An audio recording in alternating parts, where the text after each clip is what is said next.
Check, check, check, 1, 2, 3, check, 1, check. Check, check.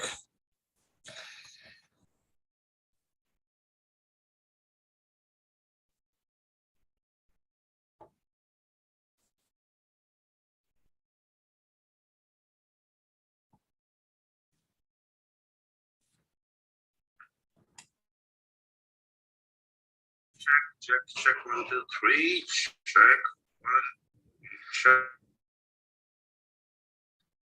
Check.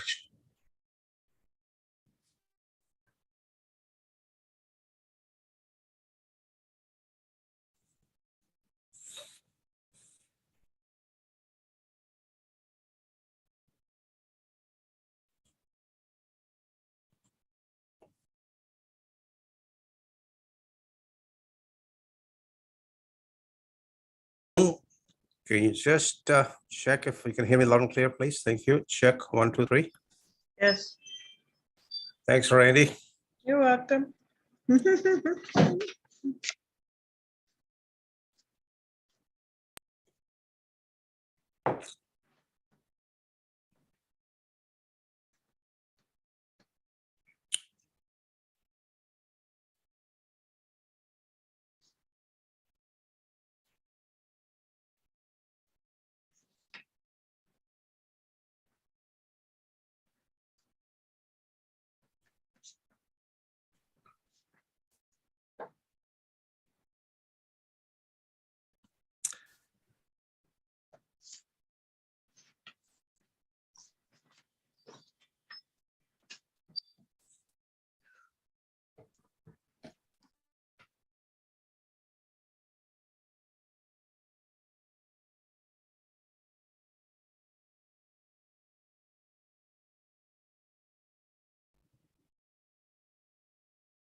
Good afternoon, ladies and gentlemen.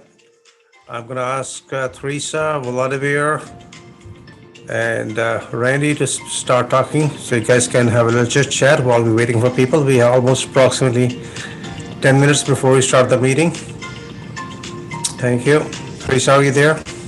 I am. Hello. So you can start a conversation, and Vladimir can start a conversation, Randy can start a conversation, and everybody can unmute themselves if they like. Hi, everyone. How you doing? Hi, everyone. Be glad to have you here. Thank you for coming.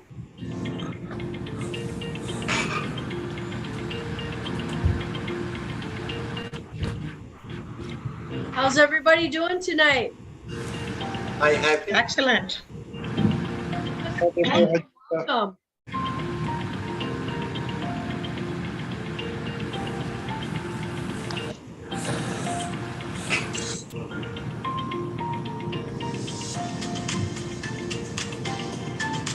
How's the weather where everybody is tonight? I stay away from the heat, so. What's the temperature? You're near Toronto, I believe, right, Randy?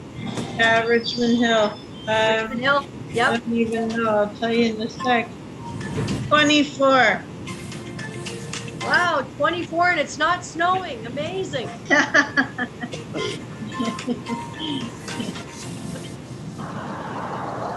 What about you, Teresa? Doors are your neighbors. You might provide. Yeah, Windsor's probably just as warm as I think when I was sitting outside, it hit 80, according to the phone. Right? I mean, it's still, I mean, it's nice. It's not uncomfortable, which is good, you know? Yeah. It's a great time to be outside, probably, right now. Yeah, it's even better time to be in real estate. So This Yep. is what we Oh, came it here is. for. yeah, absolutely. How's the market in Richmond Hill, Randy? Oh my God. It's taken a hit. So, yeah. We're definitely seeing a slowdown in movement. We're seeing a drop in prices. So it's, you know, some pockets are doing okay and a lot of pockets are really taking a hit. So the interest rates going up and whatnot, and they're gonna keep coming. So, Yeah. yeah. But it's great for investors. Are you starting to see that it's starting to become a buyer's market? Do you think, are we close to that turn around the corner yet? It's moving in that direction, Yeah. definitely. Yeah. Yeah, it's definitely moving. I mean, houses are sitting. They're sitting for over a month, right? Over a month into a month and a half. Some of them are sitting longer. You know, they're either waiting for those wonderful prices to come back, which they're not going to right now, or you know, they're not getting the showings and not getting the offers, not even getting the showings. The showings aren't even happening, which is the most painful part, because who do you blame? Of course, you blame your realtor, right? Think they're not doing enough, but it's actually the whole market. It really doesn't matter what your realtor is doing at the moment.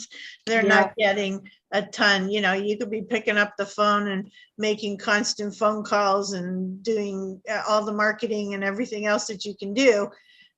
You're still not getting the feet in the door that you need, the eyeballs on the properties in order to get the offers, right? So it's painful for everybody to watch, but the reality is it's not the first time it's happened. It's not going to be the last time it happened. You just have to be patient, weather the storm, so to speak. You know, the right buyer is out there, and they have to be willing to be flexible. If they're not willing to be flexible, there's no point in going on the market, right? Yeah. And they're not gonna get the multiples they were getting before, that's for sure. Unless there's like some kind of magic with your property right now, so. Do What do you you guys find, Randy, that they're empty? Are they listing the properties and they're empty, or are they listing the properties and they're actually living in them right now? Quite a few are empty, believe it or not. Really? Wow. Yeah, some are empty.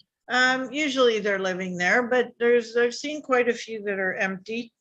And, you know, which is kind of unusual, but listen, we just had the turn of the market. So a lot of people could have purchased in the higher market and needed to sell and didn't expect the turn in the market.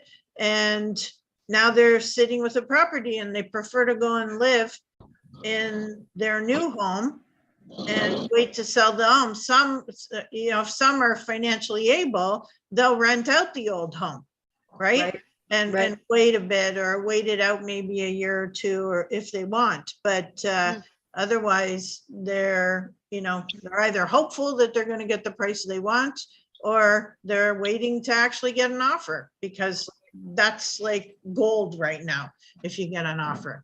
If you get a showing, never mind an offer. Wow. Wow. So it's really, you know, having to educate the seller and Mhm. make sure that they're aware of what's happening in the market. Yeah. Right?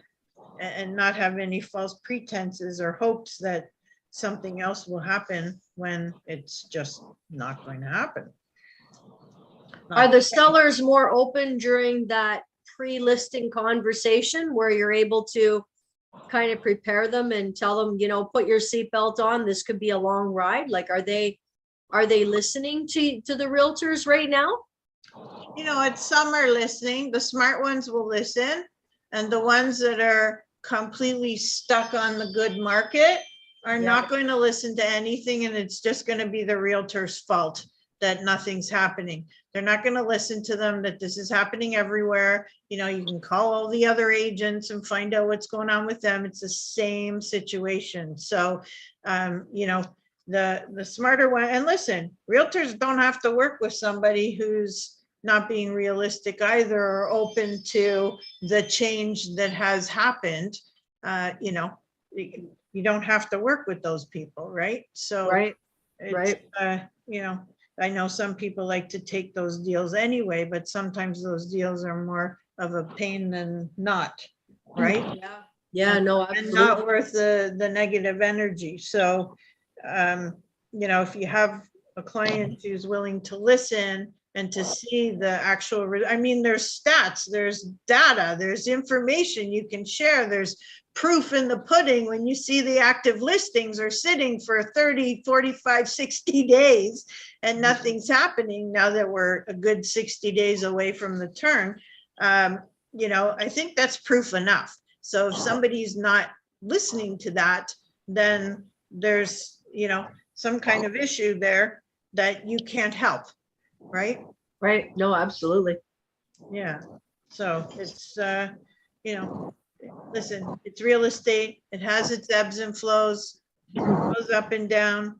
You know, they're doing it on purpose, of course, with the interest rates and causing the fluctuation to happen. They've been talking about it for a really long time, and here it is, right?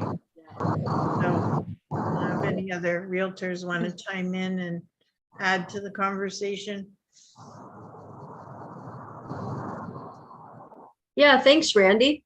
That's a lot of, you know, a lot of insight. I mean, boots on the ground, right? You're out there, you're, you know, you're doing it, you're active, right? Thank you. Teresa, Yes, sir. how are you? I'm fantastic. How are you? I'm okay. I'm okay. Could be better. What do you see happening with the mortgage rates going up and the foreclosure starting to come in with all the ones that are sitting on multiple properties? Yeah, it's going to be scary times. I mean, to be honest with you, I'm looking forward to the next couple hours to be able to really kind of know what's going on. But I'm seeing it in my marketplace too, is that we're, you know, as far as Windsor goes, is that we're just starting to turn around right now. had an offer, an offer date or, set up on a property here in Windsor. There was about 40 or 50 people that walked through and seen the property, and still came up with 5 multiples prior to the listing, the cutoff date, the offer date. So, and it still went, substantially over. We didn't really feel the hit. What we're feeling the hit for right now in my marketplace is that the buyer is coming in and wants it done. The buyers, they're very, very turned off. If it needs a kitchen, if it needs a bathroom, excuse me, they're more coming from the place of, there's a labor shortage. They're not going to be able to get someone to come in and actually do these renovations, these repairs that they need. So a lot of people are really snubbing their noses, at a product that's not finished. So, but I'm also noticing, and we'll say the weaker areas that were always weak to me in my perspective, I guess, is that they are slowly starting to take that turn, that exactly what Randy's talking about, right? Yeah, I mean, it's going to be interesting. I mean, there's you're starting to see it come around. I've been fortunate. I've been in real estate since the 80s, so I've seen a few recessions already. And I've said it time and time again, I've never experienced what this market has experienced in the last 4 or 5 years. I've never experienced such an incline at a steady pace where it was exponential growth. I've never seen that in my marketplace, not anywhere near this extent. So if anything, I'm more used to when it's coming down. And, there's a saying, there's 2 times to invest in real estate. One was 20 years ago and one is today. It's, for me, my personal philosophy is if you can buy and sell in the same market, then you're prepared for whatever can happen, no matter where the market is, right? So it's just adjusting your sale. It's knowing people like Navtaj and his team, and being part of this monthly meeting, and I would be scared, to be honest with you, if I wasn't part of these events and knowing what's going on. I would be scared in my marketplace because I would be so out of my comfort zone. I wouldn't have a clue from how high up we were to how far down are we actually going to go. So I gave you a really, broad answer. And the thing is that, there's still going to be money made. And I think any realtor on here is going to agree, there's still going to be money to be made. So. All right, Teresa, thank you very much. Thank you, everybody. Welcome tonight. Can you hear me loud and clear? Yes. Yes. All right. Loud and clear, because I didn't know that I got a volume control on my microphone. First and foremost, thank you very much for all of you attending tonight. There'll be a lot of you who intend to kind of log in late, but that's fine. Here's my question for you. I want all of you to answer for me, please. What's your major concern? Is it the inflation, the gas prices, or the interest rate going up? What is bothering you the most? Inflation gonna continue going up regardless. You have no control. Gas prices are gonna go up regardless whether you like it or not. Interest rates are gonna go up even tomorrow. US is also increasing the rate by 0.75 or 0.50. And this war with Russia and Ukraine is very unfortunate. It seems like it's gonna keep going. And having all the factors, we are concerned about monetary, and here there are countries like Egypt and Indonesia, they're worried about how they are going to have food from Ukraine. And if there's no food, there will be a famine, and there could be millions of people going to die out of hunger. So it's very unfortunate. So anybody have an opinion or whatever you like, you can just put in the chat. Inflation, gas prices going to $3 an hour, a liter. If there is another hurricane in Texas, gas prices are going to be 1.5 times. So again, we are hit from all different sides at the same time. and the strongest will survive. And here's the best part of it. Every time there is a boom burst, it brings more opportunities than ever before. All the speculators gonna be ready to walk out because speculator investors are interested in going in, going out. Hey, I can get 20% return in 30 days, 60 days, 90 days, I'm out. And they're also programmed one way, they're ready to lose. And there are so many speculators, they're saying, okay, listen, take my property. I'm ready to take a big hit on my capital losses. So tonight, we're gonna be also talking about capital gain versus capital losses. Some people or some investors are already prepared and they're willing to give away their beautiful properties for what? Next to nothing, because they're ready to what? Capital losses, because they have a lot of capital gains. So there'll be tons of opportunities. Something gonna happen for next 5 to 7 years. Market is gonna go dwindle back and forth. Some areas gonna do a bit better than others. But in generally speaking, all across Canada, the fear of unknown, the distress is one thing, and fear of missing out, not buying property before February. All these are factors which I believe masses are playing into it, and masses always fail. When it comes to real estate investors like you, you're a lot more educated, more informed, and you know what to do with your money, and you're ready for it if the market goes up by 40 to 50% down, and if you don't care if the interest rate goes up even 10%. If you have followed your own stress test, this market will come and go. It doesn't make any difference. If you're in for long term, great. But the great opportunity, and here's something new for you before we get going. So something is in. Please, if you write it down, write it down. Owner financing, vendor take back at 0% is in. Any listing on MLS coming in with the vendor take back mortgage, first mortgage at reasonable rate, that property is going to sell at much better price. People are afraid going to bank, stress test. And if they can have a surety for 3 to 5 years, they're more comfortable. There are tons of properties coming in the market. What happened recently in February, March, people were expecting a lot of money. They listed the property. They didn't get an offer. They took it off, blamed the realtor. 40% listings got canceled. And guess what? 140% came back with much lower price. And now those people who are stuck, they're stuck. And here's a scenario. If you see a vacant property is owned by an investor, he's willing to take a big hit. He is willing to do the vendor take back mortgage at 0% or 1% or 2%. No qualification required. Ask the seller to absorb all the legal costs, land transfer taxes, your legal fees, inspection cost. Guess what? It is the buyer's market, and buyers are going to dictate all the terms. And that can be quite exciting. Very exciting time ahead of us, by the way. And if you can take advantage of it, why not? So having said all that, let's bring other people in quickly. If anybody have any question, please feel free to ask right now. We have 6 experts. We have Jerry tonight. We have Jordan.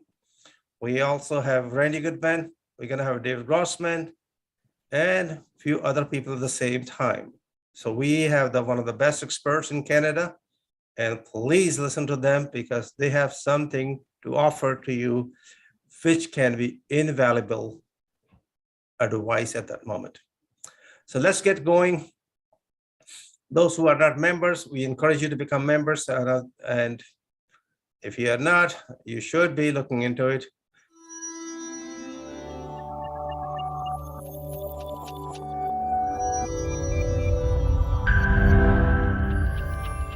Just to let you guys know that we have been running this meeting since April 2005. We never, ever missed a monthly meeting ever, regardless. So it's one of those things, and where you're committed. When you're committed, you will become very successful. One of the most important ingredient of your success is your commitment. Can you hang in there when life gets going? Why not? Hey, it's fun. All right. So before we go any further, I just want to ask you, if you're not joining the membership, please join us. Regardless, you might be missing all the perks. If you're not, membership is $349, less than $1 a day. And the value you get and the advice you get at timely advice might be worth a lot more than you can ever imagine, though. Some of the stuff I always focus on it, and this was published in Global Mail. Empathize on education, market research, and due diligence. That's the key 3 elements. If you are not an educated investor, you have not done the proper market research and the proper due diligence, guess what? Your success rate is gonna be a lot less. Just imagine trying to drive an aeroplane without a license or without a proper training. Another thing is foreclosures and power of sale are hopping up. Tonight, one of my closest friends, I have tremendous amount of respect for him.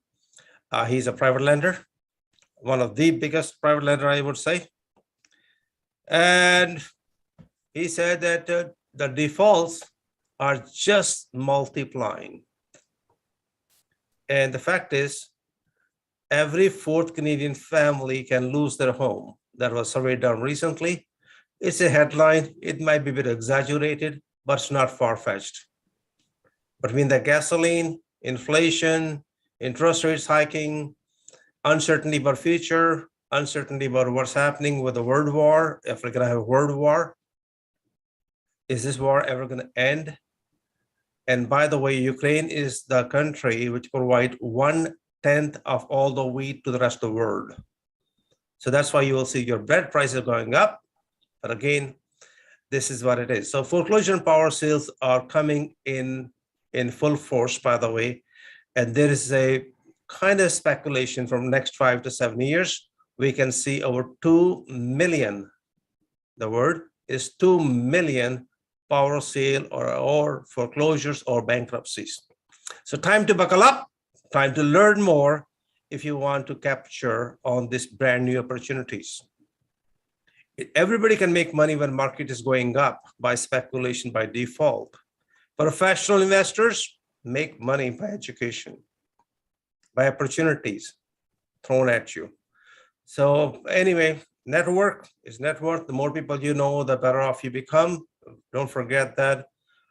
Every month you should talk about real estate because there are 6 experts here, or 6 or 7 or 8 experts here on this panel. And even one word can change everything, by the way.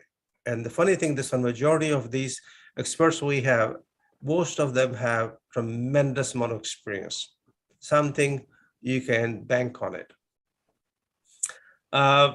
Here is my question. I want you to reply it in the chat box, please. If your monthly mortgage payments shoot up by 1.5%, would that bring the house prices down? Please put in the chat. If your payment is go 1.5 times, first of all, can you afford it? Number 2, would it bring the value down of the houses? And recently, even the mortgage rates have not gone up as high as otherwise. If you remember, in 1981, interest rates were only 20.46% for first mortgage, 21%. And here we have been spoiled too long with way too low mortgage rates. These are not sustainable. So they should have increased the rate about 2 years ago because of COVID, whatever. Now it's going to be a lot of catch up to do. So interest mortgage payments go up. If you are okay with it, hey, you will be pretty stable. But again, opportunity is going to be all over the places, regardless though. Just to let you know, the next meeting will be July 12th. We plan all the meetings 1 year ahead of the time, every second Tuesday for this year.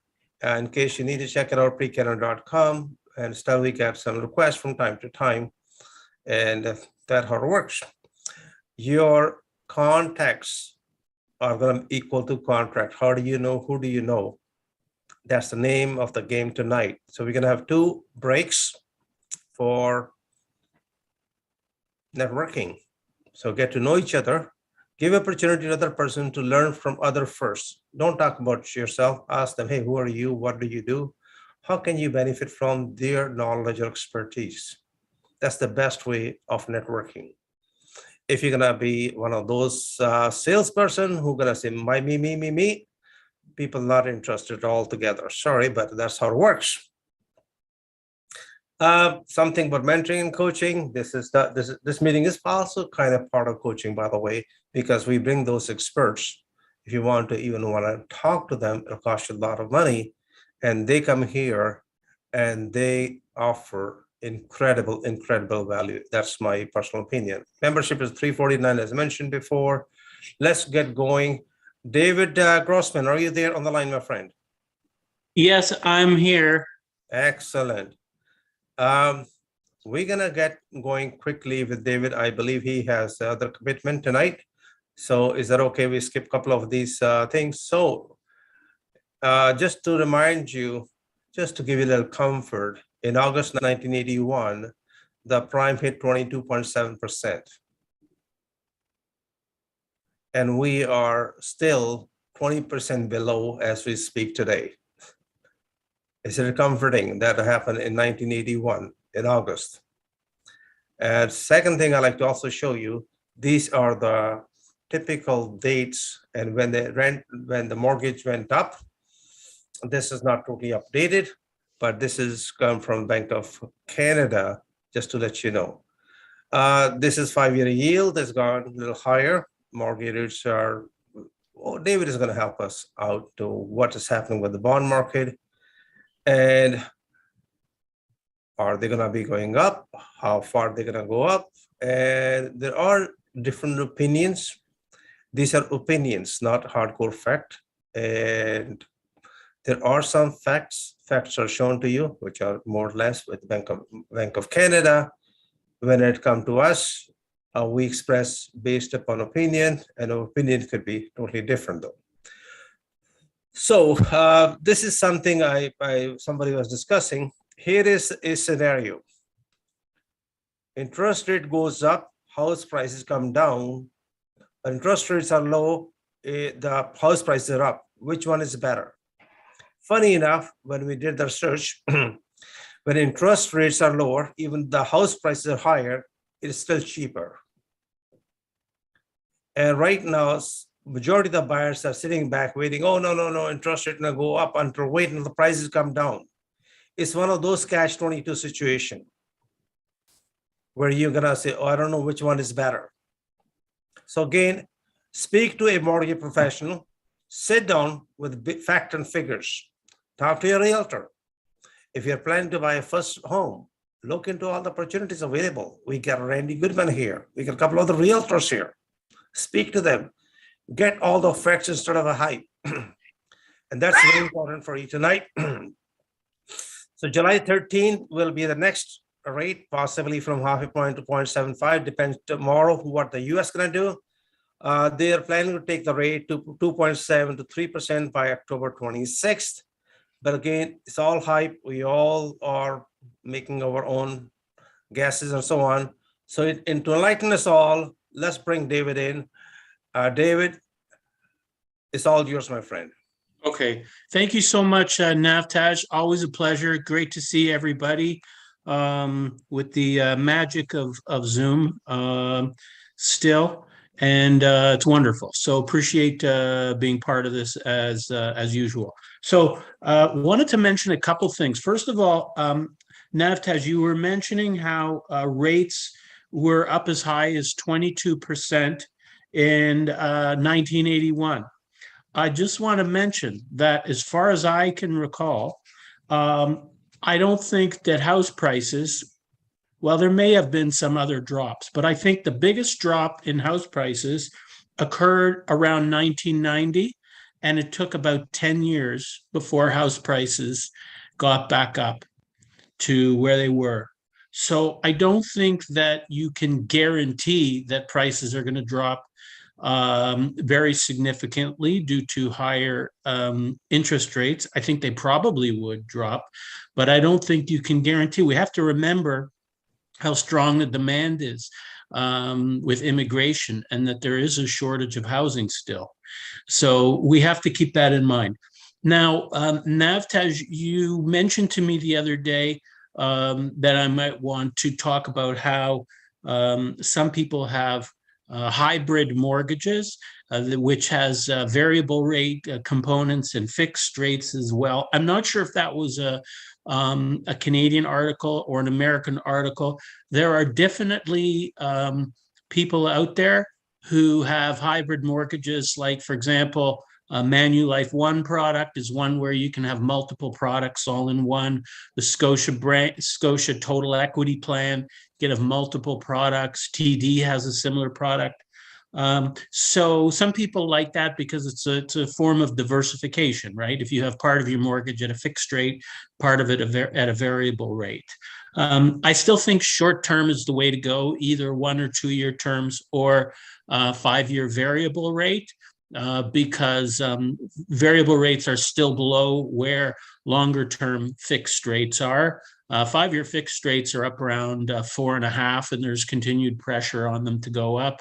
Right now, variable rate, like if you take TD variable rate, you're looking at around 3 or 3.2%. And yes, it may go up further. Now, here's something interesting for you, and that is who could tell me what is the difference between a variable rate mortgage and an adjustable rate mortgage? If you want to type in the comment section, what is the difference between variable rate and adjustable rate, if anybody knows? I'll give you a few seconds to see if somebody wants to take a shot at it. Okay, well, I'll take you out of suspense. Basically, with the variable rate mortgage, the monthly payment stays the same, even though the rate changes. So TD is a good example of that. Okay, they have a variable rate mortgage. I do a lot of business with TD. I like TD. Now, the advantage of having a mortgage like that is there's predictability, right? So if you're on a fixed income and the rates are going up, you don't panic because your payment stays the same. So from a budget point of view, it's advantageous. Now, what happens when the rate goes so high to the point where you're not even paying down principal anymore? What happens to your amortization at that point? Anybody, just type it in if you would say, what happens to your amortization when you get to the point where you're not even covering your principal with your ongoing payment? It raises, that's right, Teresa, they call it a negative amortization. So they want to keep you from going into a negative amortization. So at that point, they'll increase the payment.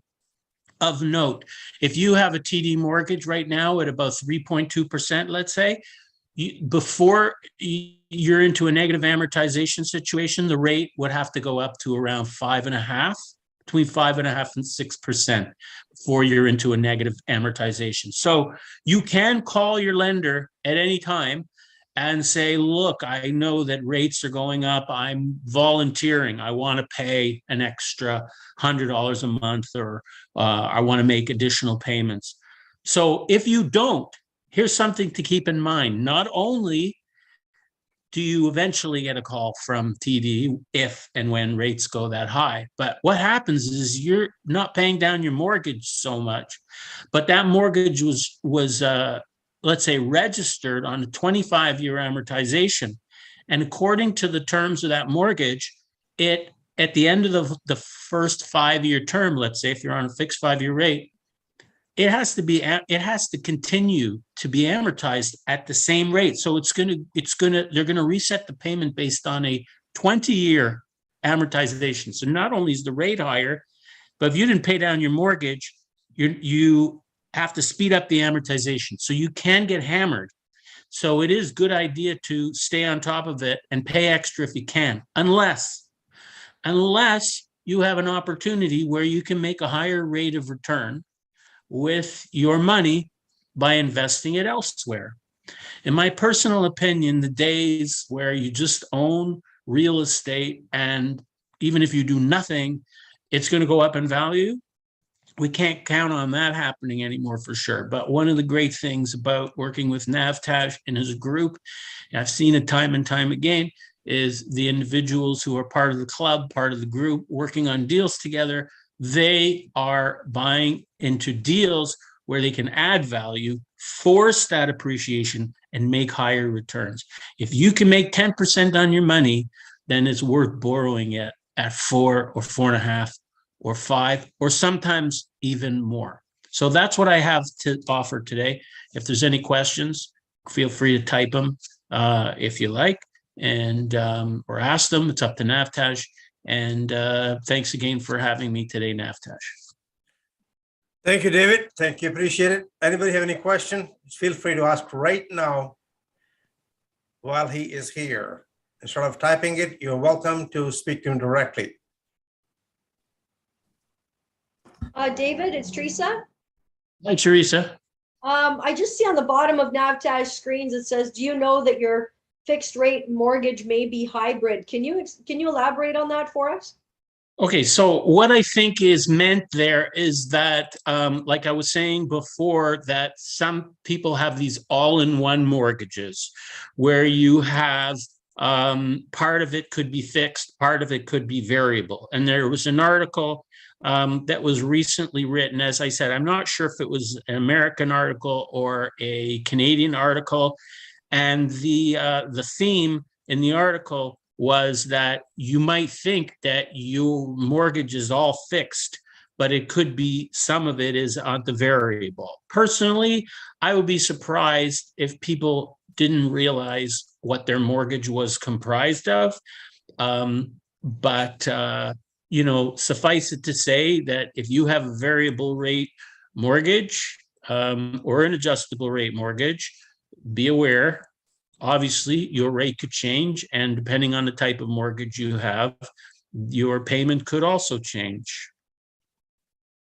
Okay, thank you.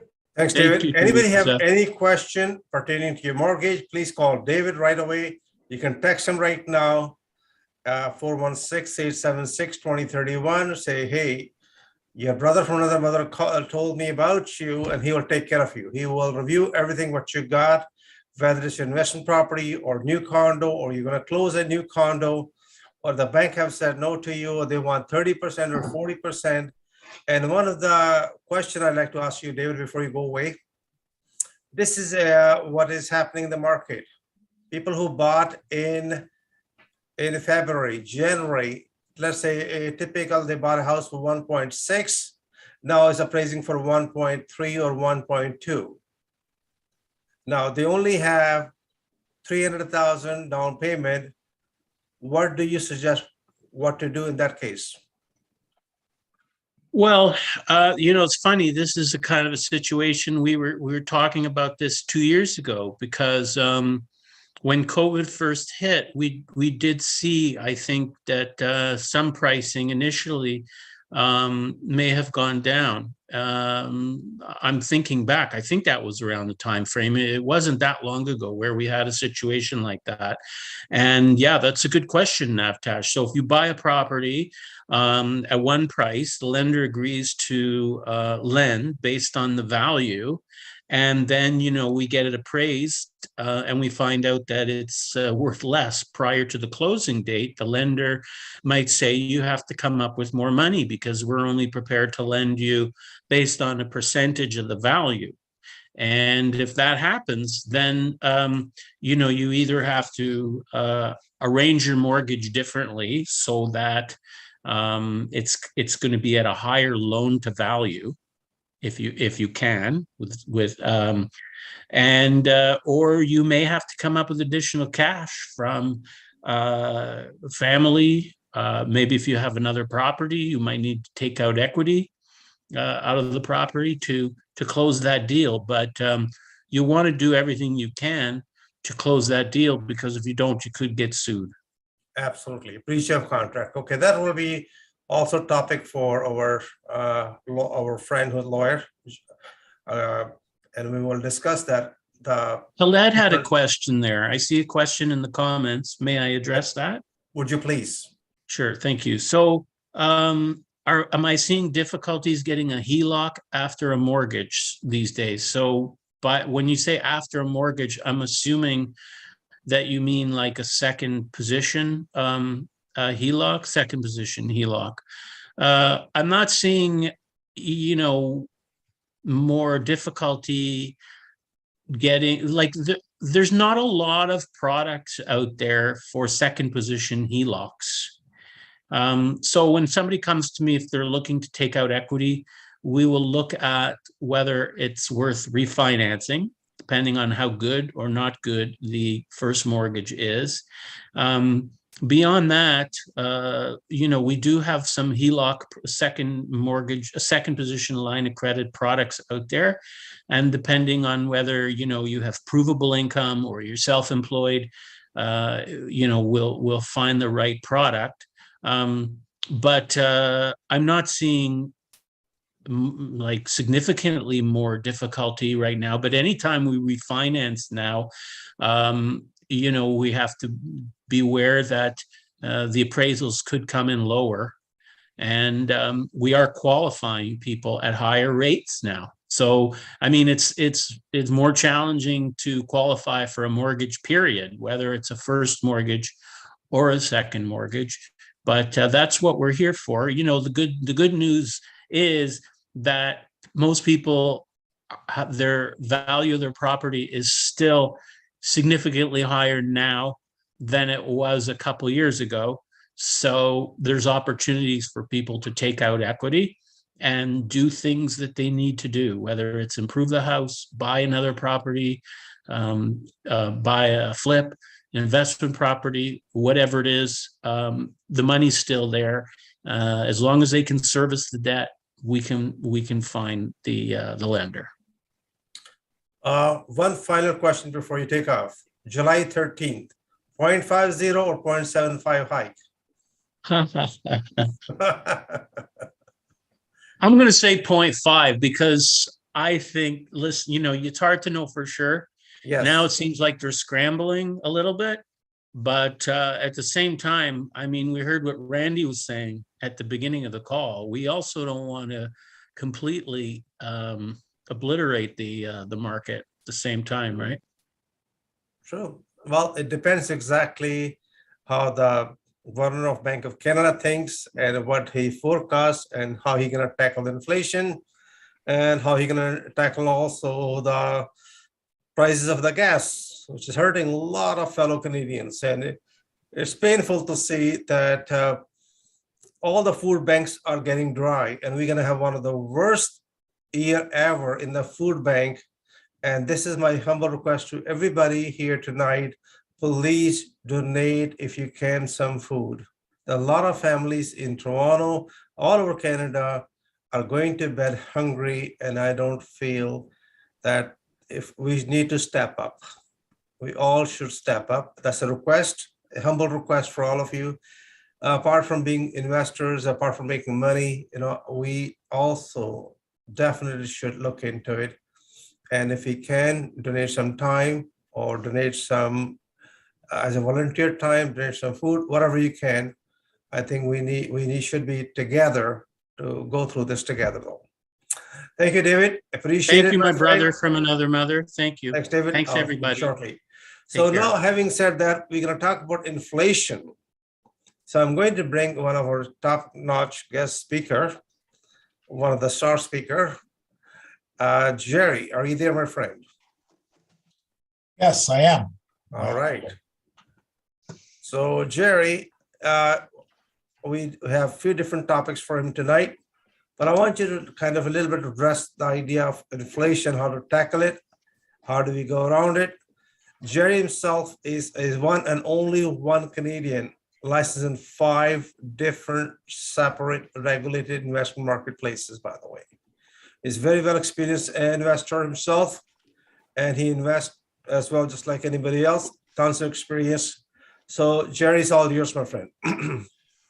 Thank you very much, Nav, and welcome everybody. Thanks for joining us. Nav, I just want to really appreciate your comment about the food bank, because I think that's so important. My wife works at a food bank on a volunteer basis, and the amount of people needing food banks is unbelievable, unprecedented. So Nav, thanks for bringing that up, and I want to second that people need to go out and provide food to our fellow Canadians. So anyway, inflation, I think capital gains, you want me to touch on capital losses. Inflation, well, some of us benefit from inflation, others, regress because of inflation. It's kind of annoying, the whole inflation thing, because you look what the government has done. We're now what, $1.5 trillion in debt, and they printed a lot of money.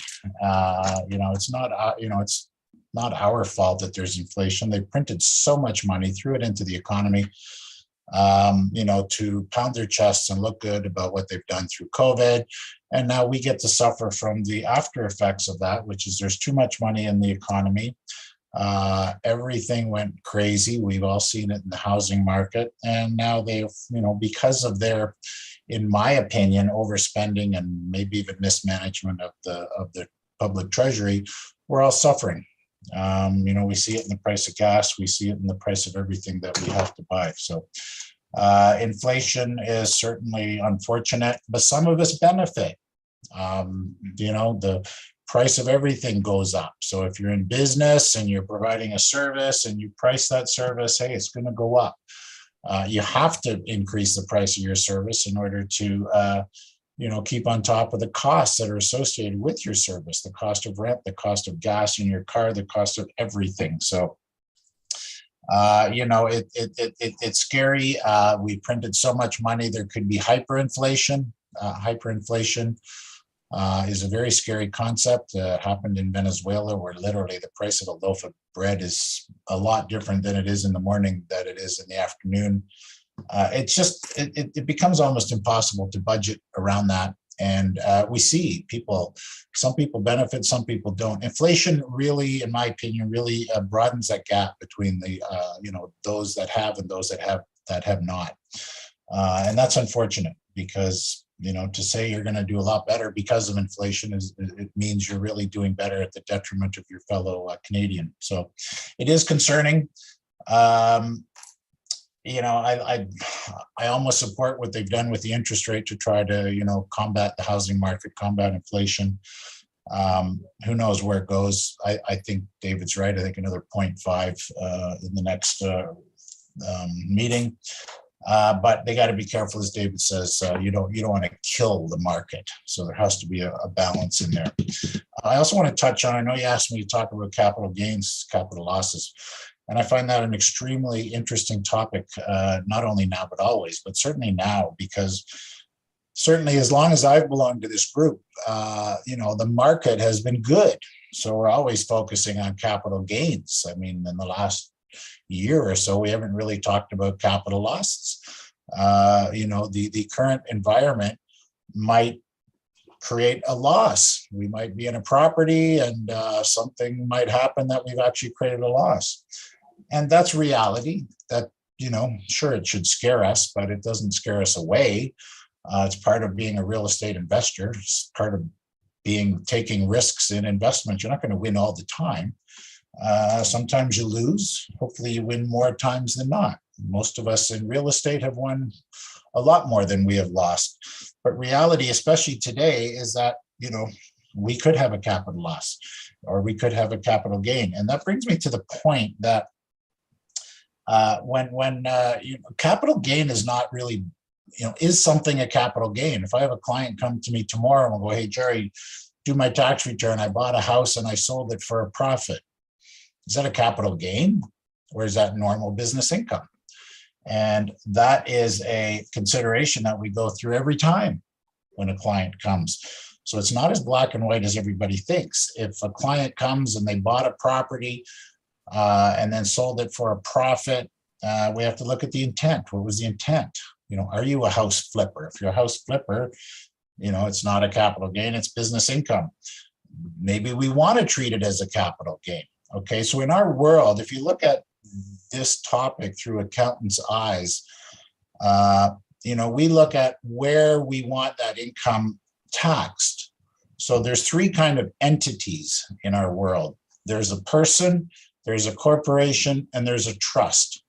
Okay, so if we have flexibility, where do we want that income tax? Now, in my world, we like to be able to channel any type of income through a corporation first, if you have the ability. So some people are self-employed, they have a corporation, so their income is channeled through that corporation first. The real estate world, realtors out there, you were given a golden gift 2 years ago to be able to channel your income through a corporation. Right now, tomorrow is my tax filing deadline for self-employed people. I've been doing a ton of real estate agents in the last 2 months, and the amount of money we're saving for realtors by channeling that income through a corporation is unbelievable. But what does that all mean? Do we want it to be a capital gain, or do we want it to be a business income? If we look back on the recent federal budget, there was two components. I think I spoke about them last time. Flips and assignments specific to a lot of things, activities that we do, a lot of us do. A flip is now considered business income if sold within a year. So a flip is you buy a house, you actually take title to it, and now you're going to resell it. If you do that within a year, unless you have a very good reason to sell that house, such as a new job, I got to move, a bigger family, getting divorced, I got to sell my house. If you don't have a good reason, the tax system now basically says, well, that's income. Okay. We can't really play around with whether that should be a capital gain. Same with assignments before closing. If you assign your deal, they're now saying that's HST taxable. It always kind of was. I don't really know what that was all about in the budget. I guess it becomes more definitive. But I think one of the blessings is if we can take a transaction, you buy a house, you sell it, you make money. Yes, 50% of a capital gain is tax-free. But what happens to the other 50% that is taxable? If it goes through a corporation, we're paying 50% tax. It's passive income. We're going to pay 20. We're going to pay 50% of half. So if we make $100, $50 is free, tax-free, because it's a capital gain. $50 is taxable at 50%. So we pay $25 if it's a capital gain. That all sounds great because half of it is non-taxable. But if it's normal business income through a corporation, it's 12%. 12% is better than 25%. Okay, so there's a lot of benefits, not only in the recent budget, but there's benefits when we look at a transaction and do we call it a capital gain? Do we call it a capital loss? And we have flexibility in that. Now, in today's economic times, some of us might have a loss. Okay, if it's a capital loss, if we characterize the transaction, because that's really what we have to do as accountants. When the transaction happens, we have to characterize it. What is it? Is it a capital gain? Is it a business loss? When someone pulls money out of a corporation, is it a dividend? Do we characterize it as a management bonus, a management fee? So there's all kinds of characterization of income.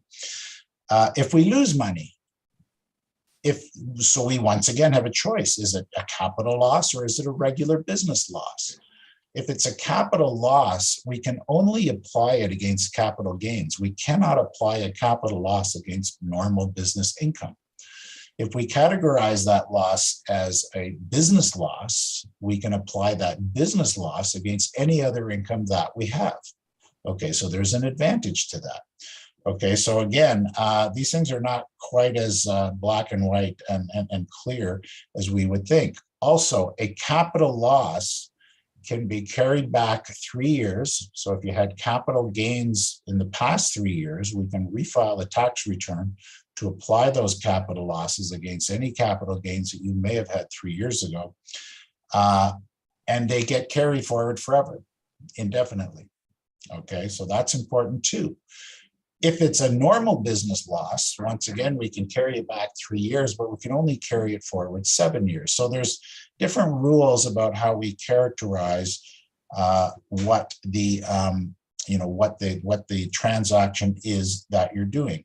So again, it's very important to understand that not everything is always a capital gain or a capital loss. Not everything is always completely business income or business loss.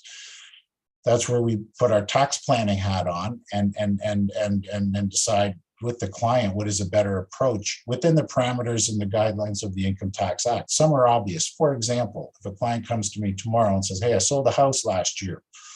Okay, when did you buy it? Well, I bought it January 1 and I sold it December 31st. Okay, so you held on to it for a year. Is that the one and only transaction you did? Or is that the 10th deal that you did in the year? If you did a whole bunch of them, it becomes your business activity.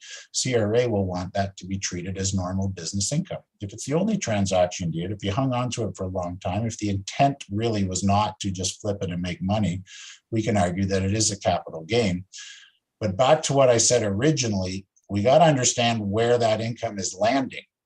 If it's landing in a corporation, we have the benefit of the 12% tax rate. If it's landing on your personal tax return, it depends what your marginal tax bracket is. Okay, every person has basically 4 tax brackets, either 20%, 30%, 40%, or 50%. If you're in a 20% bracket, you make $0 to $50,000. If you're in a 30% bracket, you're making 50 to 100. If you're in a 40% bracket, you're making between 100 and 150. And if you're lucky enough to make over 150,000, you're in a 50% tax bracket. So once again, where do we want to channel this income? If we're in a 50% tax bracket already, do we really want to channel more income onto our personal tax return? No. So anyway, without going into a deeper dive, we have flexibility on these characterizations of what you're doing as a real estate investor. And today's world might open the door that, hey, we might actually lose money on a real estate transaction. All the more reason. Today is, these economic times are probably even way more important that we belong to groups like this.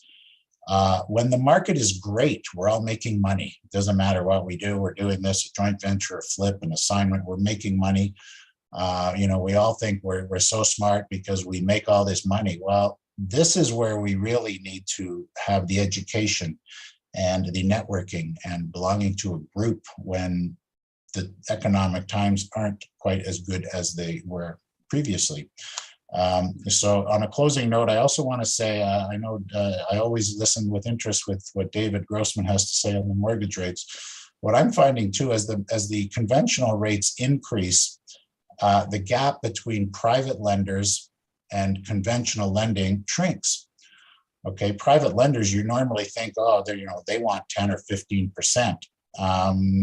There's private lenders out there who will lend for less.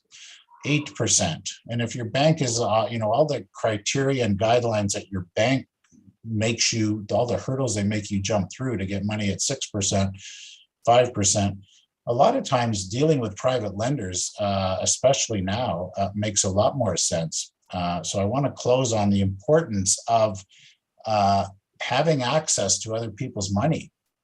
I think that's extremely important. It served me extremely well over the number of years that I've been a real estate investor, having access to other people's money. How do you get access to other people's money? You got to belong to these groups. You got to talk to people. You got to go out there and market yourself. And there's lots of people with lots of money that will help you with your real estate real estate venture. So anyway, that's I don't want to take up more time. I'm glad to answer any questions if anybody has any. I'll look in the chat bar if anybody's got any questions. And if not, then again, Nav, thanks for inviting me to speak tonight. Thanks for doing what you do. Thanks for bringing up the food bank. Everybody go out and contribute something to the food bank because, man, there's people that are hungry out there. So, Thanks, Jerry. Anybody have one question? You're welcome to ask live right now.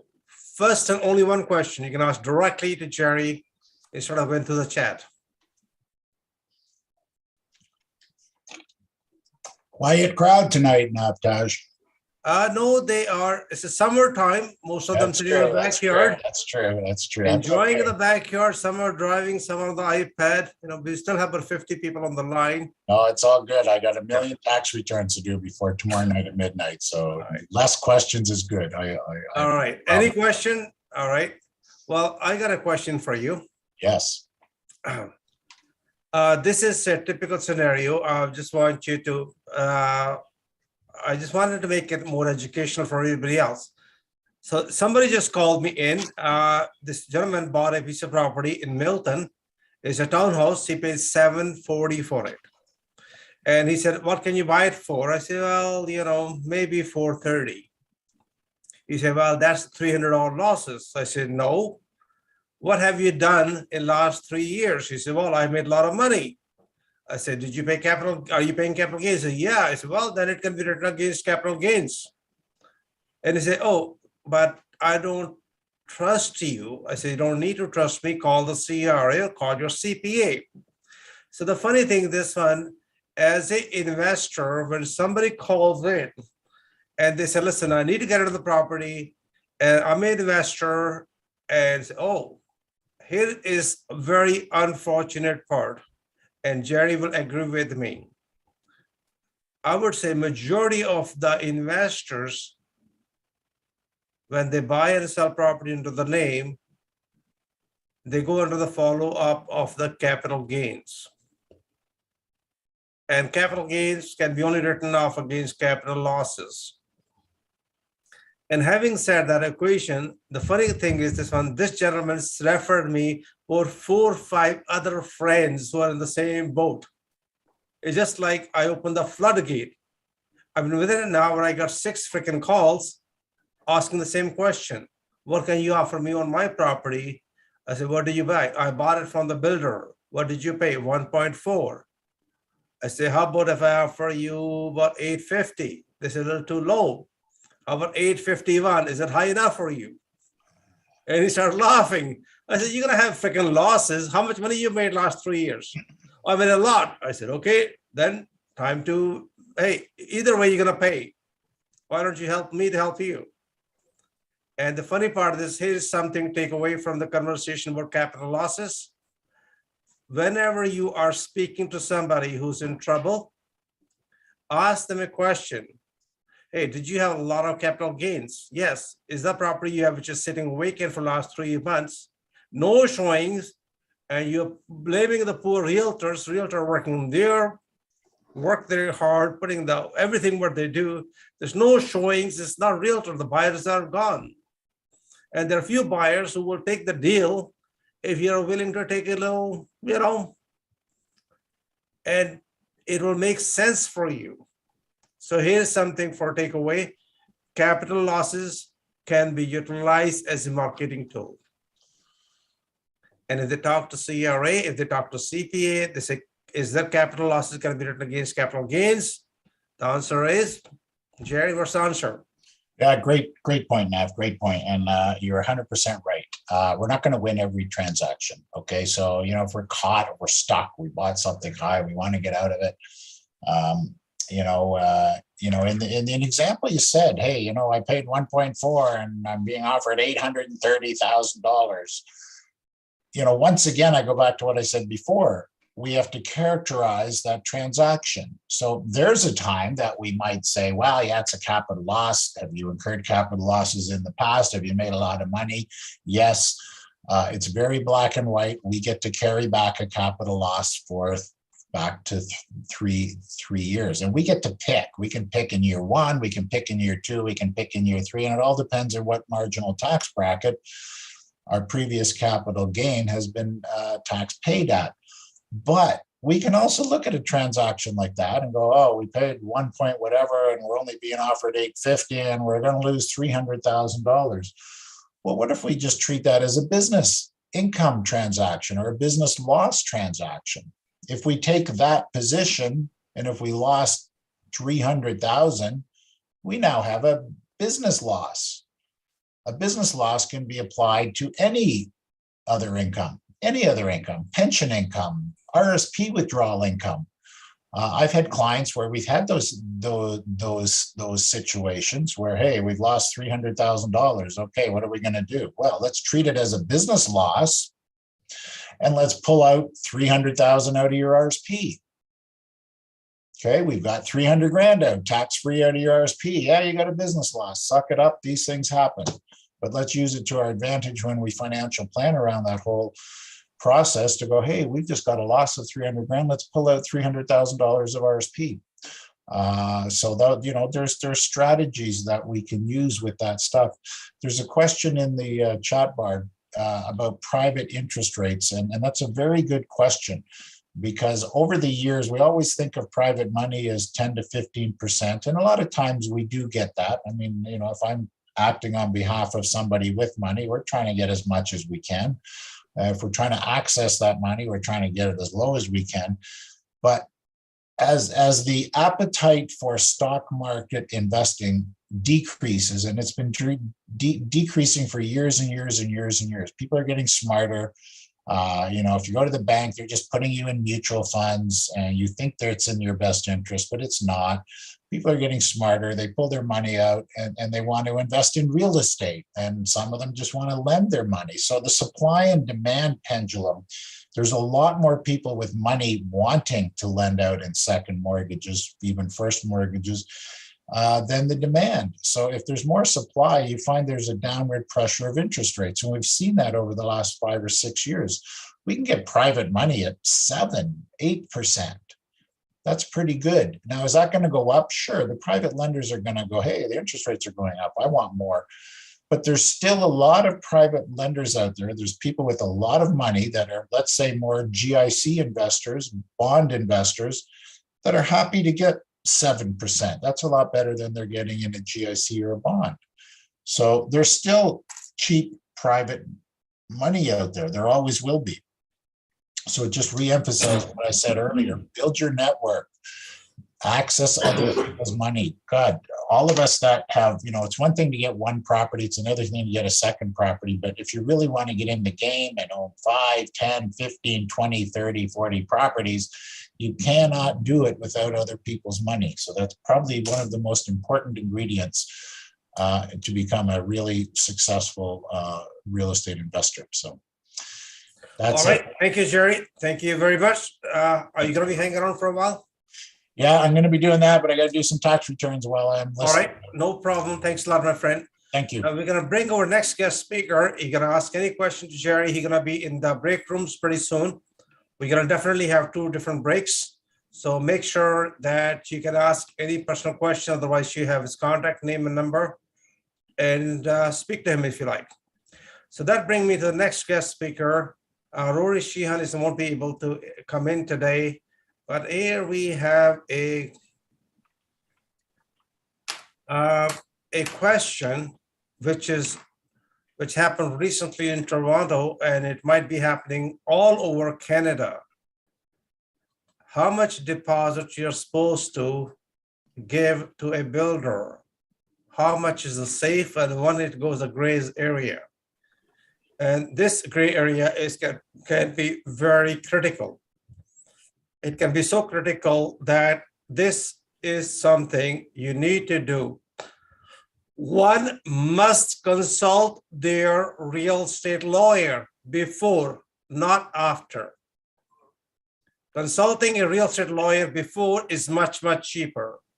Consulting a real estate lawyer after can be very expensive. Having said that, I'd like to bring in our special friend, a gentleman who is going to enlighten us, Jordan Green. Jordan, are you here, my friend? Yes, how are you? Excellent, my friend. It's all yours. Thank you. It's nice to see you. And we have the old message. So I missed you guys last month. I had gotten engaged, and thank you everyone for the messages. It was appreciated. And so today I'm going to discuss, the importance, or some of the importance of having an agreement reviewed by a lawyer before you sign. And like every time when I start off, I always say, I am a lawyer. Unless you have a signed retainer with me, I'm not your lawyer. It's important that you retain a lawyer and don't act or don't fail to act without speaking to a lawyer. So in 2 days from now, actually, it's been 12 years since I was called to the bar in Ontario. In commemoration of that, as I go through my talk today, I'm gonna use some anecdotes from my third year of law school back in 2009. So you'll see me weave those through as we talk, and they've stuck with me for a long time, so maybe they'll stick with you as we discuss them. Now, we've all discussed that we all know we're going through an interesting time. Rates are going up, the real estate market's changed. Some would say it's changed overnight, but you know, the writing on the wall, I mean, maybe it was there before. Okay, can everyone hear me all right?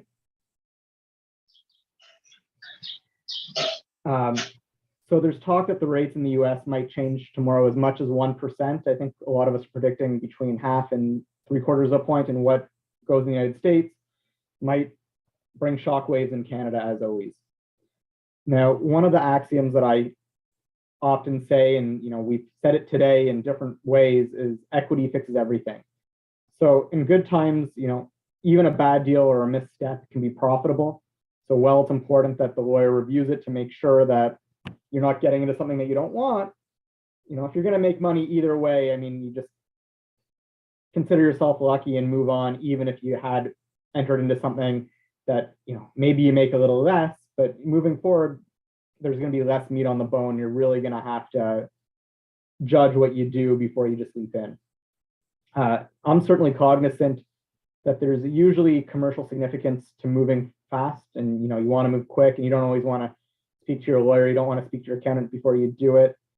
You know, ultimately it's your decision as an investor, but you know, keep in mind there is risk. Proper planning, especially on the legal side and on the accounting side before you jump forward, can save you magnitudes, not just in what you might lose, but also in the proper structure.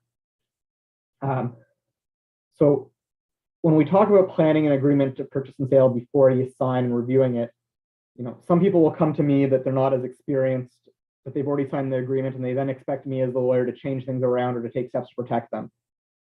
Once you've signed the agreement of purchase and sale, it's pretty much set what's going to happen from there on out. It's my job as your lawyer to make sure that you get what you're expecting and that there's nothing, you know, nothing hidden under the rug, so to speak. But if you come to me before you sign the agreement, we can make sure it's structured in the proper way. Any agreement should be unambiguous. It should be clear. You know, what are you agreeing to purchase?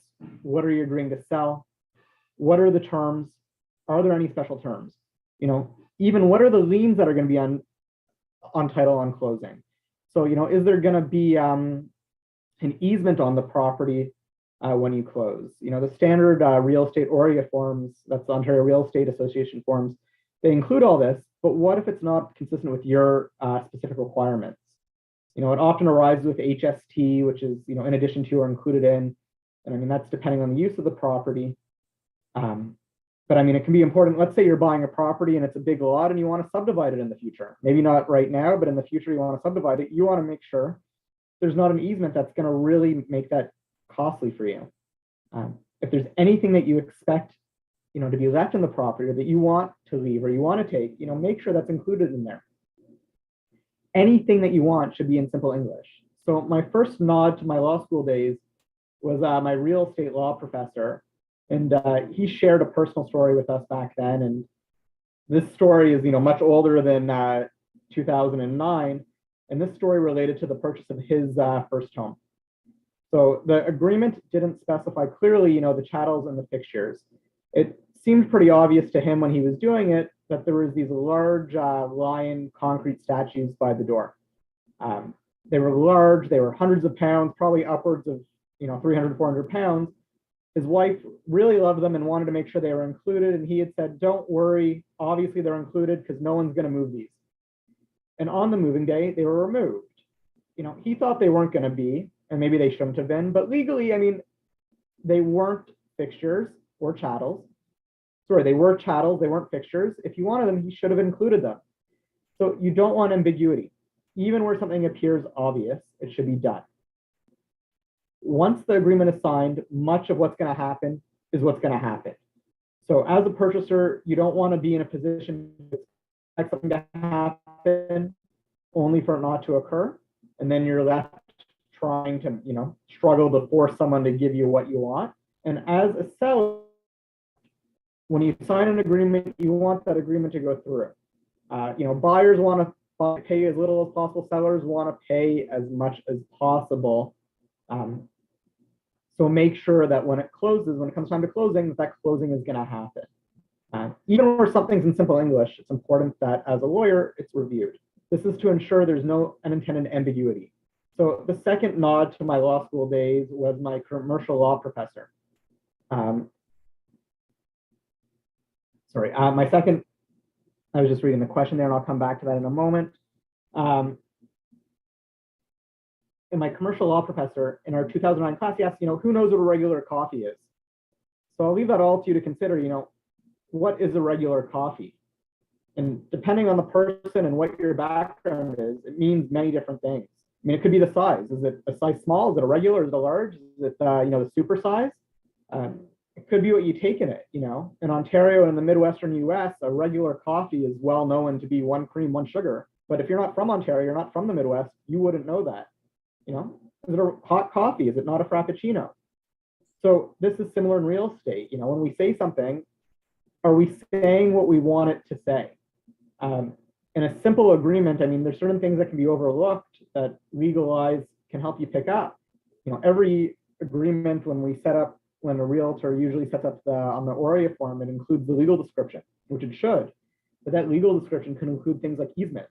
So maybe you really don't want to assume the easement. As I discussed before, what happens, you want to subdivide the land in the future. If there's an easement across the property, that might prevent you from doing so. The other thing that, you know, you want to be clear is the manner in which mortgages are going to be discharged. So there's specific clauses in there.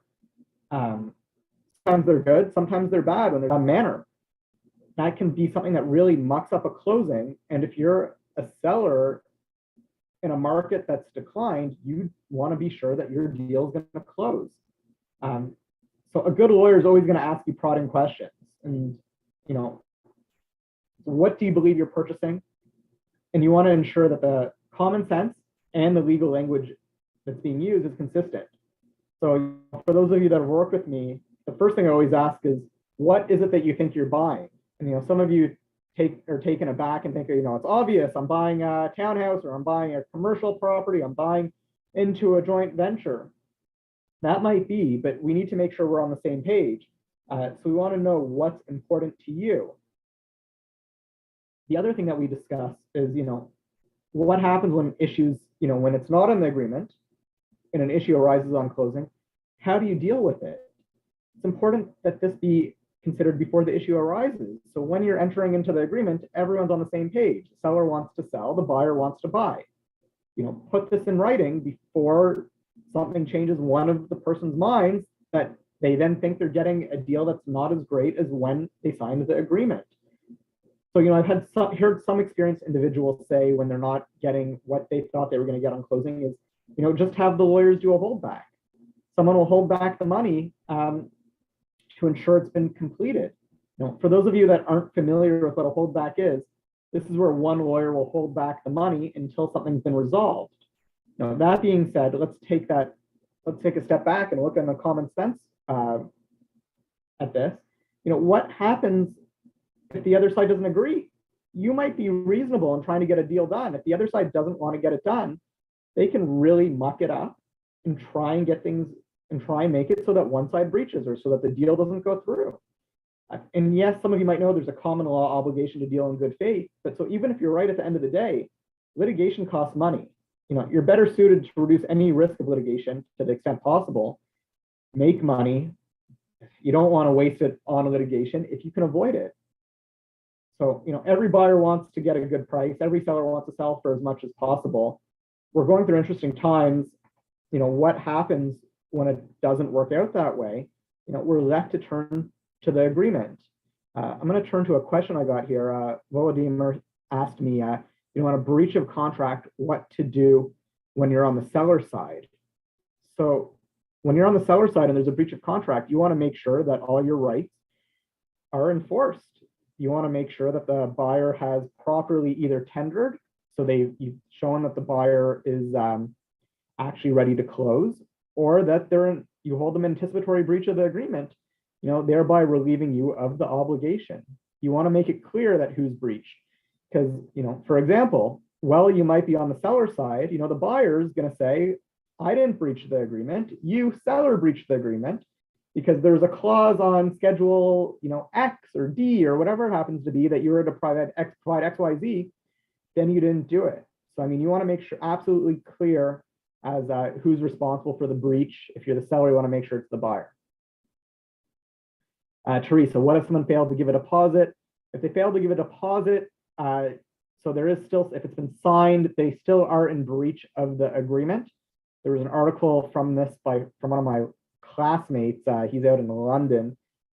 He's at a larger firm there, and I'd read it about a year ago, and it just parrots this.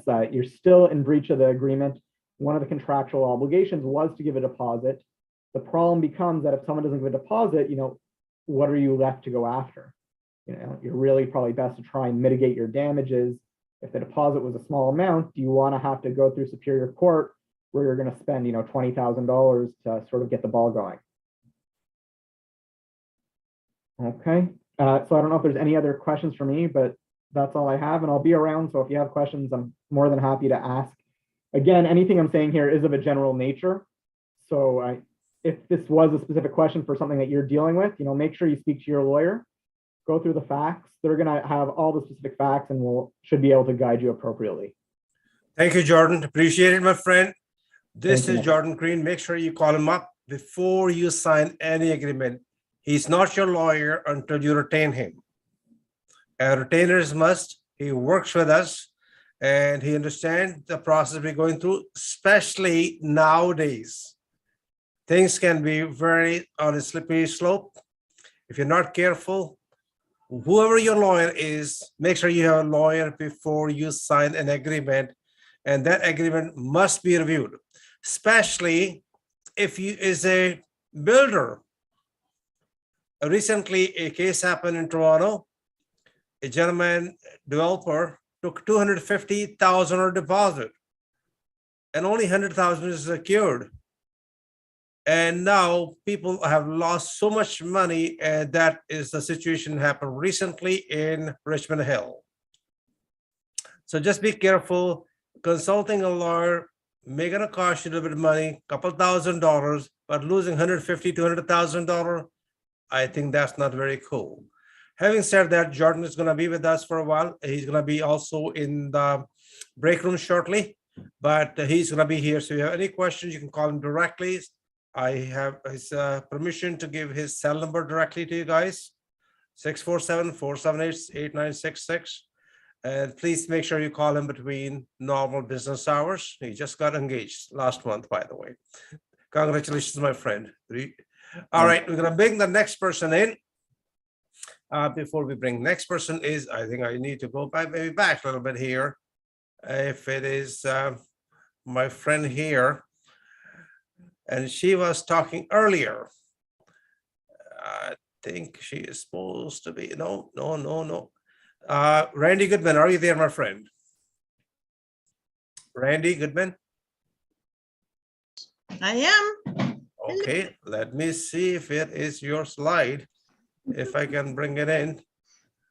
In the meantime, you can start talking. Okay, awesome. So we're going to talk a little bit. I'm not going to talk for long, but talk a little bit about multifamily properties. So in most cases, the cost to acquire an apartment building or a multifamily could be more money than a single family home as an investment property. But it might seem as though securing a loan for a single family property might be easier than trying to raise money for a multi-million-dollar complex. But the truth is that a multifamily property is more likely to be approved by a bank for a loan than the average home. That's because multifamily real estate consistently generates strong cash flow every month. This remains even if the property has a handful of vacancies or a couple of tenants who are late with their payments. If a tenant moves out of a single family home, that property would become 100% vacant. And what does that mean? Zero revenue for the owner. 10-unit property, say, with one vacancy would only be 10% unoccupied. So the likelihood of foreclosure on an apartment building or multi-family building is not as high as a single family rental. So obviously this is less risky for the investment or the lending institution, and can also result in a more competitive interest rate for the property owner. So people also get curious about property management. Now, property management on single family homes or one or two property, an investor with one or two properties, it might not make financial sense to do that. But unless they're far away and they need to have somebody handling the property because they can't get there if something goes wrong. But if they are a multi-family unit, the cost ends up being very manageable when you have a property management company, because you have many more doors, many more revenue streams on that building, and you have a lot more income. It makes a lot more sense to have somebody running that for you.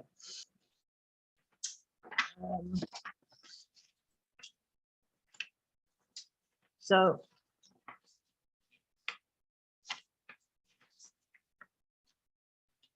I'm making this really short and sweet here.